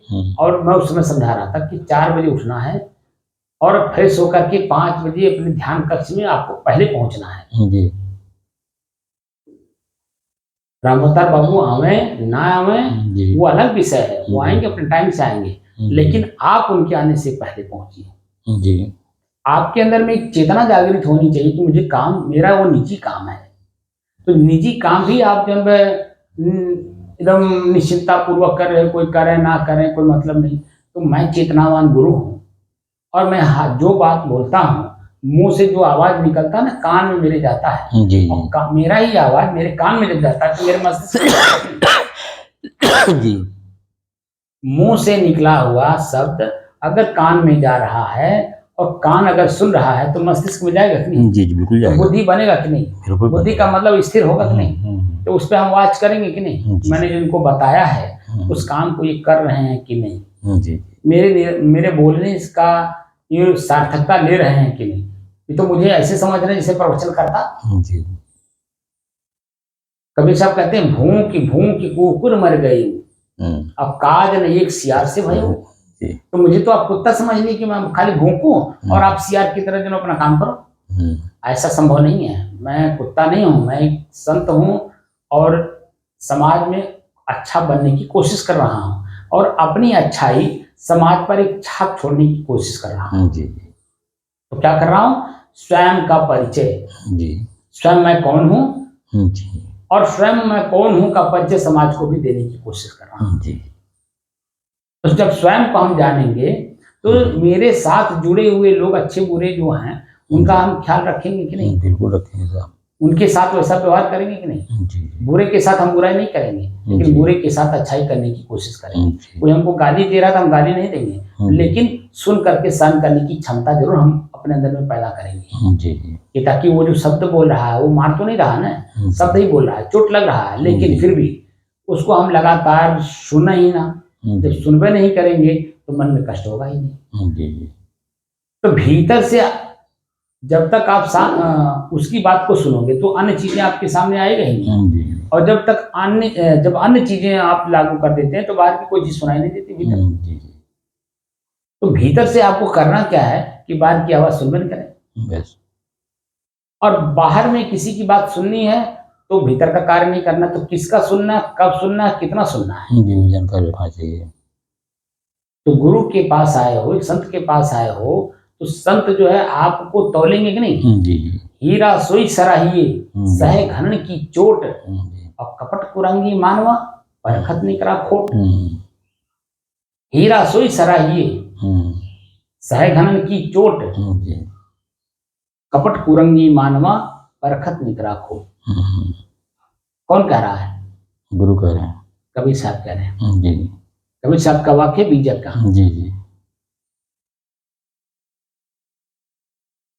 तो आप जो ये 4 शब्द के परख में आ गए जी कि रात में आप 9:30 बजे अपने कमरे में चले गए, बिस्तर पे सो गए, जी 5:30 बजे उठ रहे हो, तो आप बताइए 1.5 घंटा लेट है कि नहीं? जी है ये। तो मैं दूसरे दिन केयर करूंगा कि नहीं? बिल्कुल करेंगे हम। जब आप अपने आप को फ्री होना चाहते हो तो फ्री होने का भी आपके पास ज्ञान होना चाहिए कि मैं कितना फ्री हूं और कितना मैं किसी के अधीन हूं। जी जी तो अधीन तो 24 घंटे के लिए आप हैं, लेकिन जो विचार आप चाह रहे हैं वो विचार आपको मिल रहा है, तो विचार के अनुसार आपको कार्य भी तो करना पड़ेगा। बोलिए, आपने कह दिया कि क्या बजे सोना है, तो हमने कहा 10 बजे, और 9:30 बजे आप अपने कमरे में चले गए। तो 10 बजे आप मान लीजिए सो गए, नींद 10 बजे मान लीजिए आ गई, तो आपको 4 बजे चिंता होनी चाहिए कि मुझे 4 बजे उठना है। इसे सब 4 बजे ब्रह्म मुहूर्ति तो हो ही जाती है ऑटोमेटिक, सब देहात में सब उठ जाते हैं करीब। नहीं, मैं आलसी लोगों को बात कर रहा हूं। जो नींद तो देखिए 3 बजे के बाद चेतना शरीर में आ जाती है सबकी। जी 3 बजे बाद पहली नींद खुल जाती है। 3 बजे करेक्ट जो है खुल जाती है, चेतना आपकी शरीर पहली में नींद खुल जाती है। जी और जैसे ही चेतना आती है, तो मैंने जो उत्तेजना की बात कही थी, जी हाँ, वो जैसे ही आप चेतना में आते हैं, हमारे शरीर का अपने को ज्ञान हो जाता है अनुभव कराती कि है मेरे शरीर में लघु शंका लगा है या लेटरिन लगा है। वो आपको आभास कराती है, आपको आभास जी तुरंत आभास कराती है। तो आप तुरंत मान लीजिए लेटरिन लगा तो लेटरिन चले गए, तो लेटरिन जाते समय तो दोनों हो जाता है, लेटरिन बाथरूम दोनों। जी लेकिन मान लीजिए खाली लघु शंका लगा है, तो उठ करके आप लघु शंका करके अब पुनः अगर आप सो गए तो वो गड़बड़ उसी में तो गड़बड़ होता है। जी तब नहीं सोना चाहिए। तब उसके बाद का आपको पता ही नहीं कि मुझे उस समय का क्या सदुपयोग करना है। जी तो आप क्या करते हैं, दुरुपयोग कर देते हैं। जी क्योंकि वो नींद दोबारा आनी नहीं है। जी तो स्वप्न अवस्था में रहेंगे, और स्वप्न अवस्था में ही जो है चोरी होती है। चोरी का मतलब स्वप्न दोष। जी आपके शरीर के साथ जो चोरी होती है वो 3 बजे के बाद ही जो आप सोते हैं ना, तभी होती है। तो उसी लिए वहां बताया गया है कि हमारे जो अच्छे चिंतनशील व्यक्ति लोग थे, हमारे पूर्वज, वो सबका अनुभव करने के बाद तो लिखे हैं कि सुबह शाम का हवा लाख रुपए का दवा। सुबह जब भी नींद खुल जाए बिस्तर छोड़ दीजिए, सब कहा हुआ है। इसीलिए कि स्वप्न दोष नहीं होगा, शरीर अस्वस्थ नहीं होगा, मन में अपने आप पे पश्चाताप नहीं होगा, अपने आप पे घृणा नहीं होगी। तो जो हमारे शरीर की ऊर्जा है, एनर्जी है, हमारे शरीर में रहेगी। तो उसी ऊर्जा से ही तो हम शरीर के ताकत से, बल से जब हम कार्य करते हैं। और वो है आपका वीर्य शक्ति। और वीर्य शक्ति जब शरीर में रहती है तो हर काम को करने में आनंद देता है। क्योंकि खर्च देखिए, जब जेब में पैसा रहता है ना तो खर्च करने में आनंद रहता है। और लेकिन मस्तिष्क में है कि मेरे जेब में कितना पैसा है, उसी हिसाब से हम खर्च करते हैं। लेकिन जेब में पैसा ही नहीं रहा तो क्या करेंगे? जी तो आप कहीं जाएंगे? नहीं जाएंगे। जहां जाएंगे तहां 4 पैसा कमाने की दृष्टि से जाएंगे, न कि खर्च करने की दृष्टि से। खर्च तो तब करेंगे जब आपकी जेब में होगा, लेकिन जेब में नहीं है तो जेब में कैसे आए उस काम को करते हैं। जैसे मजदूरी करना, जैसे बिजनेस करना, खेती करना, ठीक है ना, आप नौकरी करना, जो भी काम करते हैं वो 4 पैसे की अर्निंग के लिए करते हैं। क्योंकि आपकी जेब में नहीं है तो कोई आपको पूछेगा भी नहीं, आपसे राम रहारी भी नहीं करेगा। इसीलिए आप अपने जेब में पैसे रखते हैं। तो शरीर मेरा एक जेब है, शरीर एक जेब है। और एक जेब जो में हमारा शक्तिशाली होता है हमारे वीर्य शक्ति से। और वीर्य शक्ति से ही शक्तिमान होने के बाद शरीर में ताकत रहती है। छोटा काम हो, बड़ा काम हो, अच्छा काम हो, बुरा काम हो, सभी कामों में अगर शरीर शक्तिशाली है तब काम आता है। तभी से आप काम कर पाए। पहला शरीर है साहब, पहला शरीर तो है। वो जो लिखा है गुरु पूर्णिमा, तो गलत थोड़ी लिखा। बहुत सही लिखा साहब, बहुत सही लिखा वो। तो बाहर के गुरु तो लेने के लिए करते हैं, लेकिन माता पिता जब कुछ नहीं चाहती, वो चाहते ही नहीं, खाली इतना चाहते हैं मेरा पुत्र मेरे नजर में रहे और सुखी रहे, बस इतना चाहते हैं। बस अपने सुखी रहे, प्रसन्न रहे और सबको प्रसन्नता बांटे। बस ये चाहते हैं और मेरी नजर में रहे। लेकिन जो बाहरी लोग हैं वो आपसे अगर कुछ नहीं मिलेगा तो आपके अपने पास नहीं रखेंगे। लेकिन आपके पास कुछ भी ना हो तो भी मां रखती है। अपने पास से बेचारी मेहनत करती, मजदूरी करती जी लाके हमको जी खिलाती। जी ऐसा भी समाज में देखने को मिलता जी है। जी बहुत है। पुत्र निकम्मा हो गया हाँ, या हाँ। पुत्र रोगी हो गया, हम्म निकम्मा हो गया तो भी और रोगी हो गया तो भी माँ और पिता ये दोनों जो है जी। अपने पुत्र के लिए ही काम करते हैं। कल साहब हम अयोध्या गए थे तो वहाँ एक आज अखबार था अयोध्या का, तो उसमें एक लड़का था तो 4 मंजिला मकान से गिर गया था, उसके सर में चोट लग गई थी। 13 साल से जो है वो ऑन बेड पड़ा हुआ है। अब वो माँ बाप परेशान हो गए हैं और अभी चाहते हैं कि ये मर जाए, तो भगवान से दुआ मनाते हैं तो वो कुछ नहीं करते हैं, कोर्ट में जाता एप्लीकेशन देता है। तो एप्लीकेशन में मजिस्ट्रेट कहता है कहावत है कि यह मेरा मतलब जो है नहीं है, ये आप जो है मतलब अस्पताल के जो डॉक्टर होते हैं वो अपना मतलब बना करके वो रिजल्ट आउट करें कि क्या करना है इनको, मैं उसमें कुछ नहीं करता। कोर्ट ने हाई कोर्ट ने खारिज कर दिया। अब वो हम मतलब डॉक्टरों के मतलब पैनल बनाएंगे, वो डॉक्टर लोग का निर्णय देंगे। जी अब वो आप बता दीजिए, हाँ, अब 13 साल से जी अब वो बच्चा कितने उम्र फोटो का है? लड़का बड़ा है मतलब बड़ा लड़का है, मतलब ग्रेजुएट और रिजल्ट है फिर। अच्छा, शादी भी हुई कि नहीं? शादी हुई, एक बच्ची भी है उसके। अच्छा, अब बता दीजिए कि जब वहाँ बच्चे का भी फोटो खड़ा है, बाप भी है और महतारी भी है, अच्छा, वो भी फोटो- लेटा हाँ फोटो है। जी।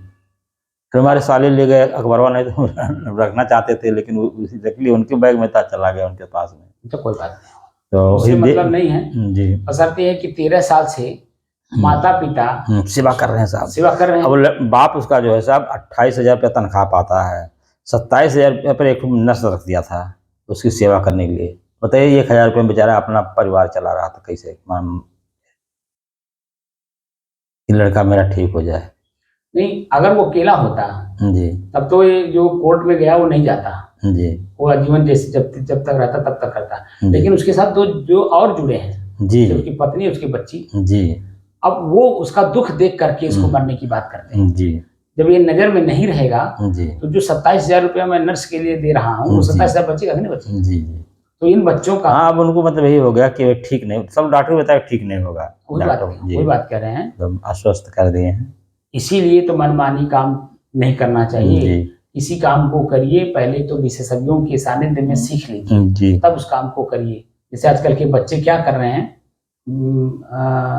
15 साल से लेकर के 16-30 साल तक के बच्चे जो बीच के हैं, वो देखिए मनमानी मोटरसाइकिल चला रहे हैं, जी हवा में उड़ रहे हैं, स्टंट कर रहे हैं, और जैसे ही चोट खा रहे हैं मर जा रहे हैं या हाथ पैर तोड़ रहे हैं। पानी में भी डूब रहे हैं साहब, जो है मतलब वही बच्चे ही डूब रहे हैं, जितना मतलब हो रहा है। क्या कह रहा हूँ, जैसे जब आपको तैरने नहीं आता है, मोटरसाइकिल चलाने नहीं आता है, जो साधन मोटरसाइकिल क्या साधन है जी काम को करने के लिए, जी वो ही सब कुछ नहीं है, साध्य नहीं है कि आप उसको स्टंट करिए या उसको तेजी के साथ चलाइए। नहीं तो आप जब तेजी के साथ चलाएंगे तो मन की कर्तव्य विमोड़ हो जाता है, जी और अचानक कोई कुत्ता बिल्ली आ गई, गाड़ी आ गई, तो उसमें आपका बुद्धि काम नहीं करता है, जी तो उसी के नीचे चले जाएंगे तो हम मरेंगे, कटेंगे, तमाम चीजें होंगी। जी तो कोई भी काम करिए, कोई भी मतलब कोई भी अच्छा बुरा कोई भी काम, तो उसके विशेषज्ञों के सानिध्य में रह करके पहले सीख लीजिए, जी तब करिए, तब उसको करिए।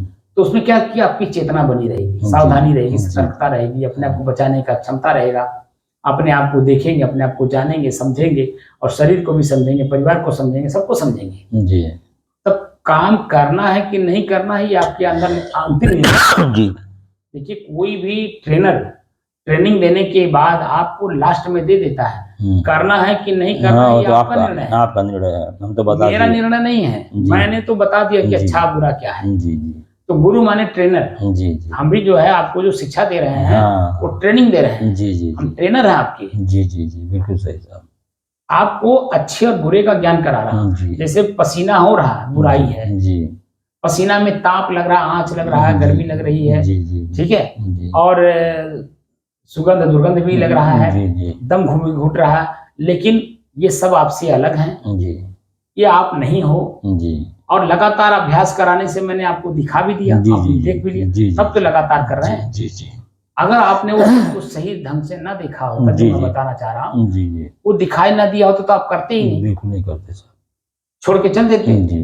तो मैं ट्रेनिंग देने की कला जानता हूँ, वो मेरा ट्रेनिंग कोई मतलब नहीं। जी लेकिन जब दिखाई देता है तो अंत में मैं निर्णय भी देता हूँ ना जी कि अब आंख खोल करके देखिए जो दृश्य दिखता है उस दृश्य में क्या दिख रहा है, जी अच्छाई, बुराई, आकर्षण जी या विकृति। आकर्षण दिखेगा तो उसका मतलब रूपवान है, जी वो खींचेगा अपनी तरफ। जी अगर विकृति दिख रहा है तो मन में चेतना देगा इसका रूप कैसा है, बड़ा गंदा है, जल गया है, झलस गया है, अंदर से जो एक अलग सी महसूस होती है। लेकिन जब वह रूपवान होता है तो जब प्रसन्न होता है, फिर प्रसन्न होता है और उसको पाने की कोशिश करता है, उसके पीछे पीछे दौड़ता है, वही आसक्ति है। तो उसका दोष का भागी तो आप ही होंगे, पकड़ेंगे तो भी दोषी, नहीं पकड़ेंगे तो भी दोषी। लेकिन जब दोनों को जाने रहेंगे तो मैं अपने आप में शांत रहूंगा। पकड़ने की जरूरत होगी तभी पकड़ूंगा, नहीं पकड़ने की जरूरत है तो नहीं पकड़ेंगे। तो मेरी स्थिति मजबूत रहेगी, किसी को कुछ कहने का मौका नहीं मिलेगा। तो मेरे भीतर की जो कल्पना है, पाने की ललक, नहीं पाने की ललक, जो भी कल्पना है, तो वो कल्पना उसी में दब जाएगी। और जब दब जाएगी तो मैं शांत रहूंगा ही। तो कुल मिला करके आज का जो दिन है वो पूर्णिमा है, गुरु पूर्णिमा। गुरु पूजा करना है तो गुरु की पूजा करिए, सहर्ष करिए, जहां से आपको आपके मन की प्रसन्नता का इजाफा हो, बढ़ावा हो, उसमें लाभ हो। लाभ का मतलब बढ़ावा, हमारा मन प्रसन्न होता हो, हमारा शरीर प्रसन्न होता हो, हमारे किए हुए कर्म का जहां सम्मान होता हो, जिनके उपदेश से मेरे अपने ही आप में बदलाव आए, बुराई से अच्छाई की ओर जाए, अच्छाई से शांति की ओर जाए, शांति से अपने आप का अनुभव करें कि मैं यही हूँ। ऐसे गुरुओं की सेवा, पूजा, शुश्रूषा जो भी करना है सहर्ष करिए। और कामना करता हूँ कि आप लोगों को बात समझ में आया होगा कि किसकी सेवा प्रथम करनी है। वो कौन है? माँ, गुरु और माँ। ठीक है ना? तो मेरी जो अपनी स्थिति है वो स्थिति मैं खुद भी माँ बन जाऊंगा। अंत में माँ शब्द जो है ना, है तो दो ही अक्षर का, माँ पर आक मात्रा है, लेकिन ऊपर बिंदी भी है। चंद्रमा बना करके बिंदी रखा है कि नहीं? जी रखा है। अंत में स्वयं की सेवा ही पूर्णता है। और स्वयं की सेवा क्या है? पांचों तत्वों से अपने आप को अलग कर लेना। ये तो बाहरी माँ की सेवा होगा। माँ शब्द का मतलब स्वयं की सेवा। अपनी माँ का सेवा करने का मतलब क्या हुआ? स्वयं की सेवा। स्वयं की सेवा। और स्वयं की सेवा से ही संसारिक लोग, जैसे एक भौतिक उदाहरण दे देता हूँ, है तो आध्यात्मिक दृष्टिकोण से ही। जैसे अग्रणी पूजा किसकी? पंडित जी लोग कराते हैं, गणेश जी की। गणेश जी के बारे में क्या बताते हैं?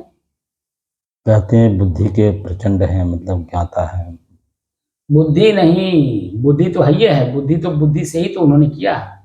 जैसे कार्तिकेय और गणेश जी में एक फल था और दोनों खड़े खाना चाह रहे थे। तो माता पिता ने कहा कि जो पृथ्वी का चक्कर लगा के आएगा, वही तो पाएगा, उसी को ही मिलेगा। तो कार्तिकेय के पास तो हंस था, ठीक है, मोर था। तो मोर के ऊपर सवार हुए और पृथ्वी के चक्कर लगाने चले गए। और इनके पास इनका जो सवारी था वो चूहा था। अब बता दीजिए, चूहा छोटा छोटा पैर, कहाँ तक जाएगा? तो उनकी बुद्धि काम की ना।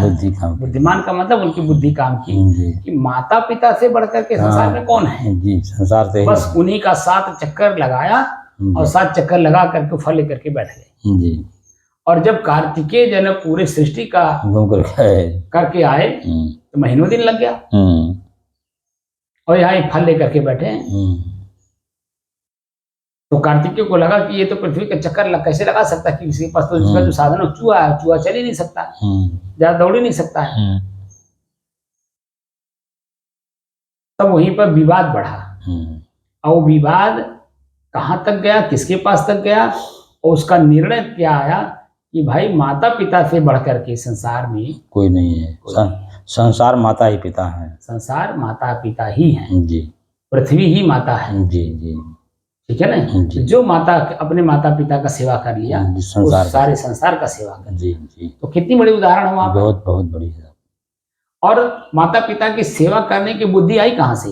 जी स्वयं अपने आप से आई। जी जी अपनी बुद्धि को अपने मजबूत किया जी स्वयं, जी और स्वयं मजबूत करके अपने माता पिता का साथ चक्कर लगा कर माता पिता भी रोक नहीं पाए, जी इस बात को समझ रहे थे जी कि बच्चे का बुद्धि स्वयं काम कर रहा है। जी और स्वयं की बुद्धि तभी काम करती है जब स्वयं में हम आत्म विश्लेषण करते जी हैं। जी कहीं से कुछ भी आप कमा लीजिए, माँ भी दे दे, पिता भी दे दें, बाहर के भी लोग दे दें, जो भी लोग दे दें, जी अंत में निर्णय आपको ही लेना पड़ता है, स्वीकार करना है कि नहीं। जी तो अपने आप को जो मजबूत करता है, पूर्ण करता है, जी। इसीलिए देखिए अंतर्ज्योत की बात कही जाती है।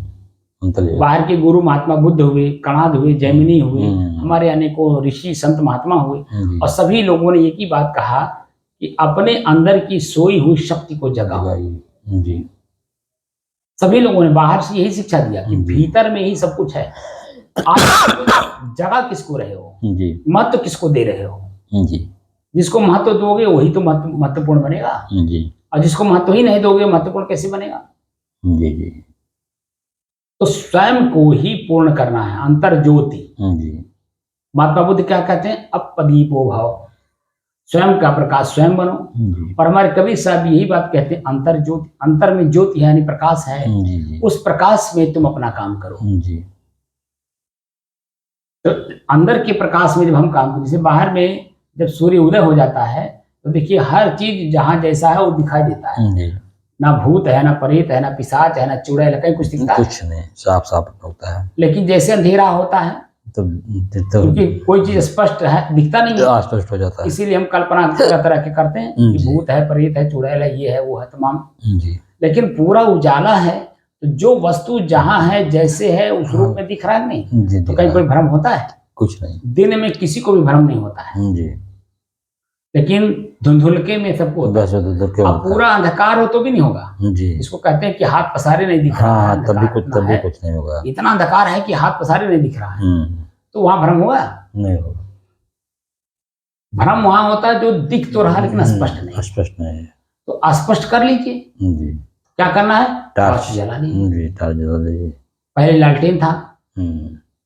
लालटेन लोग लगा कर जला करके लोग चलते थे, चलते थे ना, चलते लालटेन जला करके हाथ में लेकर के चलते थे। जी। तो लालटेन की लाइट कितनी होती थी?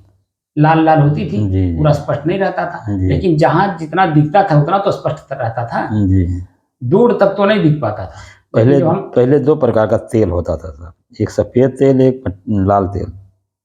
सफेद तेल वाला ज्यादा लाइट देता था और लाल वाला कम लाइट देता था। नहीं, मिट्टी के तेल हाँ, की बात मिट्टी कर के रहा हूँ। तेल ही मैं भी बता रहा हूँ। अच्छा, मिट्टी के तेल में भी तो होता था? दो होता था, एक सफेद एक लाल। अच्छा, तो लाल वाला तो ज्यादा लाइट देता था। तो ये लाल वाला जो तेल था जी, वो कब खत्म हुआ? क्योंकि हम लोग तो एक ही तेल जानते हैं। नहीं, दो तेल कहीं बात के लिए बताएंगे लोग, पहले के लोग। वो तो अलग अलग बिकता था साहब, सफेद चाहिए कि लाल तेल चाहिए। जैसे नमक था कि सफेद नमक चाहिए कि लाल नमक चाहिए, तो इसे तेल भी दोनों तो था। लाल नमक में सेना नमक आ गया जी, वो तो नहीं, इसमें भी दो नमक होता था साहब। इसी सेना नमक नहीं, खारा वाले में भी दो नमक होता था। अच्छा, हाँ। मैं उसके बारे में नहीं जानता। जी, वैसे मट्टी तेल में भी मतलब दो अच्छा, होता था, एक रहा होगा। जी। खैर कोई बात नहीं, हमको तो खाली इतना है कि जी, हाँ, प्रकाश में ही सब कुछ स्पष्ट दिखता है। जी जी जी, और चाहे लाल तेल का हाँ, हो, चाहे जो तेल चाहे हो, सफेद तेल का हो, जी। तो वो जो प्रकाश देता है जी, उसी प्रकाश में ही तो जी, हमें हाँ, स्पष्ट हर चीज दिखता है। जी साहब। और उसके बाद जो हमें टॉर्च आ गया हाथ में, लालटेन की जरूरत ही नहीं, तो हाथ में अगर टॉर्च है तो वो दूर तक दिखता है। जी, हम जहां तक देखना चाहते हैं वहां तक देख लेंगे। जी। तो जैसे उस वृक्ष पर या उस वस्तु पर हम टॉर्च को जलाते हैं तो वो स्पष्ट हो जाता है कि नहीं? जी, स्पष्ट। सांप है कि रस्सी है जी जी कि डंडा है, जी, या ये जो गन्ना है, गन्ने का छिलका जो पत्ती है वो है, या मिट्टी ही ऐसी कटान की हुई है कि टेढ़ा जो मेढ़ा लंबा दिख रहा है, जी। टेढ़ा मेढ़ा दिख रहा है, जी। सांप की तरह दिख रहा है।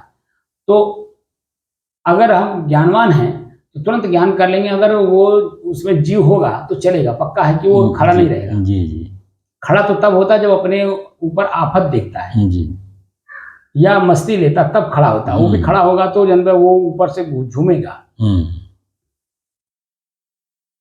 फंड खड़ा होगा, तमाम चीजें, वो ज्ञान है उसका, वास्तविक ज्ञान है। लेकिन अगर वो लंबा है, भ्रमित है, हम सांप है सांप है सांप है, तो टॉर्च बाल टॉर्च जैसे जलाए तो आपको मालूम हो गया कि वो सांप है कि नहीं है। तो फिर उसी रास्ते आपको जाना था, आप बड़े आराम से निकल जाएंगे, क्योंकि वो सांप है नहीं, वो तो रस्सी है, वो तो कुछ और है, क्योंकि स्पष्ट दिख गया। लेकिन अस्पष्ट नहीं है तो स्पष्ट करने के लिए ही बाहर की गुरु की जरूरत पड़ती है कि टॉर्च लेकर के जाओ बाबू, लाइट लेकर के जाओ बाबू, अंधेरा है, अंधेरे में ऐसे नहीं जाना चाहिए। ये बातें कान में डालने वाला व्यक्ति ही आपका गुरु है।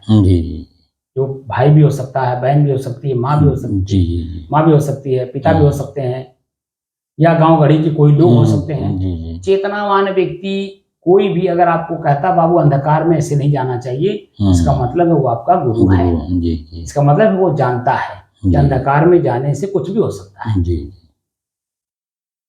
कुछ भी मतलब इनको कष्ट कहीं से भी मिल सकता, मतलब पीड़े अभी जो सुखी हैं वो सुख जो में इनका अभी कष्ट में बदल जाएगा, पीड़ा में बदल जाएगा, दर्द में बदल जाएगा। इसीलिए वो कोई भी व्यक्ति तुरंत उसको चेतना देता है, और उसको सुन करके तुरंत चेतनावान हो जाना चाहिए कि भाई ये अगर कह रहे हैं, इनके कहने में कुछ आशय होगा, कोई बात होगी जरूर, तो उनकी बात तुरंत सुन ले और वो जो कहे वो काम को कर दीजिए। तो जो आप देखिए, अगर आप अच्छा नहीं बन सकते और तो खराब भी नहीं बनेंगे, तो जहां हैं कम से कम उतना तो सुरक्षित रहेंगे। मान लिया हम टॉर्च लेके गए तो सांप हमको काटेगा नहीं, तो हम पीड़ित होंगे नहीं। तो कम से कम जहां है वहां तो सुरक्षित है कि नहीं?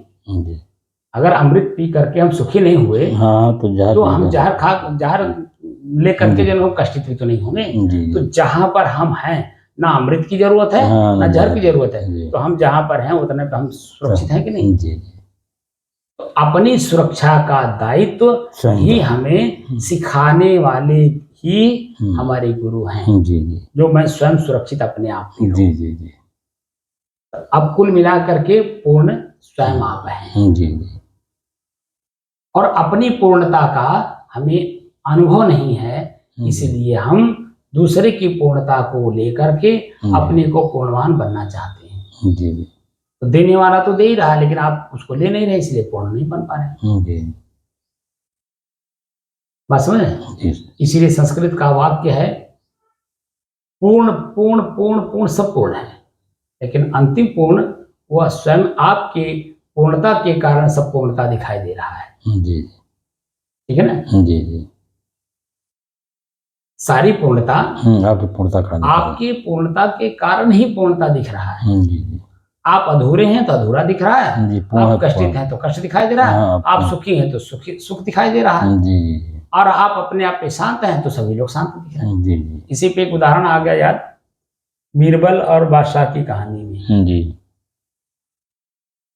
तो एक बार जो है बीरबल के ऊपर जो, जैसे बादशाह के यहाँ 9 रत्न थे ना, सलाहकार 9 रत्न के रूप में, तो उसमें एक बीरबल भी था। तो बीरबल पे अन्य 8 लोग जो है ईर्ष्या करते थे। तो बादशाह के पास एक जो दूसरे वाले 9 रत्न थे, तो बादशाह उनसे पूछे कि मेरे राज्य में कितने लोग सुखी हैं, कितने लोग दुखी हैं, जरा इसका एक आकलन हमें दो। तो मेरे व्यवहार से सुखी हैं या अपने कर्म से सुखी हैं, जो भी है हमको बताओ। तो तुरंत जवाब क्या देता है कि महाराज पूरा राज्य जन्म आपका दूध भात खा रहा है, सब सुखी हैं, कोई दुखी नहीं है। बीरबल में खड़ा होकर सुन रहे थे। मतलब तत्काल जो इसको कहते हैं ना गाल बजाना, तत्काल गाल बजा दिया। हाँ, वो तो मुँह वाली बात की है। मुंह देखी बात जी। कि राजा है, राजा तो भाई अगर तो इसकी उसको प्रशंसा इसके मुंह पे नहीं करेंगे प्रशंसा की है। तुरंत ही अभी हमारी ऐसी तैसी कर देगा। तो तुरंत प्रशंसा वाली बात उसने कह दी। जी। तो खैर बीरबल कुछ बोले नहीं, राजा भी सुन करके अपना गदगद होकर के चले गए। बीरबल ने क्या किया कि जन्म उनकी गाय चोरी करा दी। जो नवरत्न थे जी। उनकी गाय चोरी करा दी। और जैसे चोरी हुई गाय, दूसरे ही दिन ही चिल्लाता हुआ, रोता हुआ, पुकारता हुआ, दुहाई धर्मावतार, दुहाई धर्मावतार, ये वो तमाम बातें। तो क्या हो गया? अरे सरकार, पूरा संसार दुखी है, सभी लोग पीड़ित हैं, कोई सुखी नहीं है, ये है वो है, ऐसा है वैसा। तो बादशाह ने प्रश्न किया कि भाई अभी कल ही शाम को जब मैंने पूछा कि मेरे राज्य में कितने लोग सुखी कितने लोग दुखी हैं, तो आपने तो सबको सुखी बता दिया, सभी दूध भात खा रहे हैं। तो ये बात क्या हो गई, कहाँ से आ गई कि सारे दुखी हैं? अभी 24 घंटा भी नहीं बीता और कोई सुखी है ही नहीं हमारे राज्य में। आपने ऐसे वाक्य का प्रयोग कर दिया कि कोई सुखी है ही नहीं। मैंने कौन सा ऐसा कार्य कर दिया कि सभी लोग कष्ट में है भाई? तो आत्मविश्लेषण करने लगा ना कि मैंने कौन सा ऐसा कार्य कर दिया कि दुखी हो गए जनता, दुखी हो गए। तब बीरबल मुस्कुराते हुए बोले, बादशाह, अरे इनकी गाय चोरी हो गई है। जब तक इनकी गाय थी दूध दे रही थी तब तक तो पूरे संसार के लोग दूध भात खा रहे थे। अब इनकी गाय चोरी हो गई है। तो जैसे वो बोले तैसे बादशाह तो तुरंत भाई मांडेड होता ही है, वो समझ गया कि बीरबल की चाल थी। तो खैर कोई बात नहीं, तो समझ लिया। लेकिन तुरंत तो जैसे कहा कि इनकी गाय चोरी हो गई है, सुबह इनको दूध मिला नहीं, इसलिए सारे संसार के लोग या हमारे राज्य के लोग सब दुखी हैं। इनकी गाय मिल जाए तो भी सारा राज्य सुखी हो जाए, क्योंकि इनके गाय चोरी हुई है, ये दुखी हैं, इसलिए सारे लोग दुखी हैं। अब इनकी गाय मिल जाए तो सारे लोग सुखी हो जाए। तो ये व्यक्तिगत इनके सुख और दुख से सारे संसार के लोग सुखी और दुखी हैं। बात समझ में आया कुछ? जी। क्या तो लोग कहते भी है साहब कि मैं सुखी संसार सुखी, मैं दुखी संसार दुखी, ये भी कहावत कहते हैं। मूल बात यह है कि अपने ही जी अंदर में सुख भी है, जी, दुख भी है। जी। आप महत्व किसको देते हैं? जी। जिसको महत्व देंगे वही उसी से सारे संसार के लोग सुखी दुखी होंगे। जी जी। मूल बात है गुरु पूर्णिमा। जी। क्या है आज? गुरु पूर्णिमा। अपने आप को पूर्ण करिए। पूर्णात् पूर्णमुदच्यते पूर्णस्य पूर्णमादाय पूर्णमेवावशिष्यते। पूर्णमेवावशिष्यते। जी। स्वयं की पूर्णता से ही सारे संसार के लोग पूर्ण है। जी। मूल बात जी। और जहां से आपको अपनी पूर्णता का आभास हो वहां से पूर्ण करिए, उनको उनकी सेवा शुश्रूषा पूजा करिए। मूल बात। बात समझ में? जी जी। साहिब बंद, साहिब बंद, साहिब।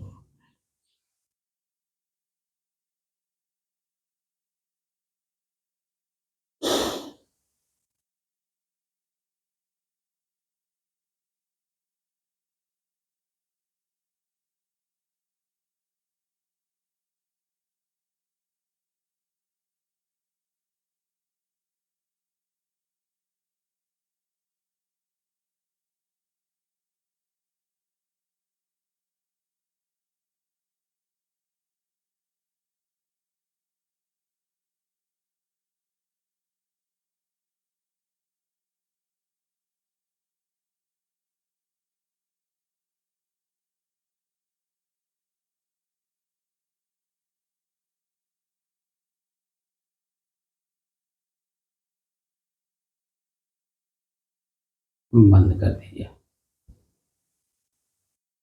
बात समझ में आई? जी। क्या गुरु पूर्णिमा आज है। जी। इसके उपलक्ष्य में आपने बहुत कुछ सुनाया था। नहीं तो गुरु के बारे में जो लोग बताते हैं, वो नाम अंधकार, वो नाम प्रकाश। जी। तो प्रकाश क्या है और अंधकार क्या है?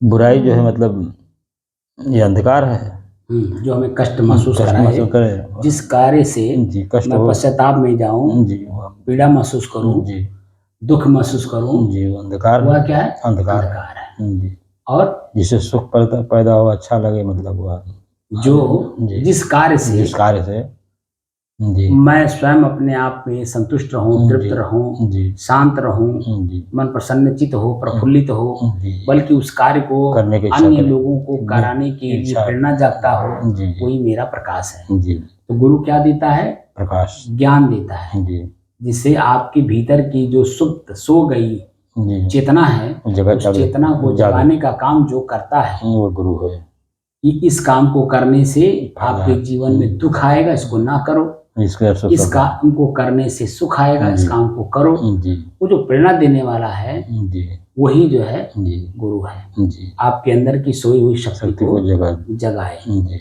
गुरु अपने आप में पूर्ण है, वही जी माँ है। जी और आप खुद पूर्ण हो, जी अपनी पूर्णता का अनुभव नहीं है जिसके सानिध्य में रह करके जी। अनुभव करो, जी वो है आपके जी। असली गुरु। अपनी पूर्णता का अनुभव, अंत का जो वाक्य है, जी जो महत्वपूर्ण वाक्य है, हाँ वो यही है आपके कि अपने स्वयं की पूर्णता पूर्णता का का आभास जो करा दे, जी वही गुरु वो मेरा असली जी बाहर का गुरु। जी जो मेरे भीतर के गुरु को जी जी दिखा दे, जना दे, जी जी समझा दे, जी वही मेरा और मैं अपने आप में पूर्ण हो जाऊं, जी जी वो मेरे लिए बाहर का जी असली गुरु। जी असली गुरु बाहर का कौन हुआ? माता और पिता। भौतिक जी जीवन हाँ में भौतिक जीवन के माता पिता, आध्यात्मिक जीवन के आध्यात्मिक जीवन के बाहरी के गुरु तो वो होंगे जी। जो आपको अपनी पूर्णता का ज्ञान ज्ञान करा करा दें। दें जी ठीक है। जी साहेब साहेब बंदरी साहेब बंदरी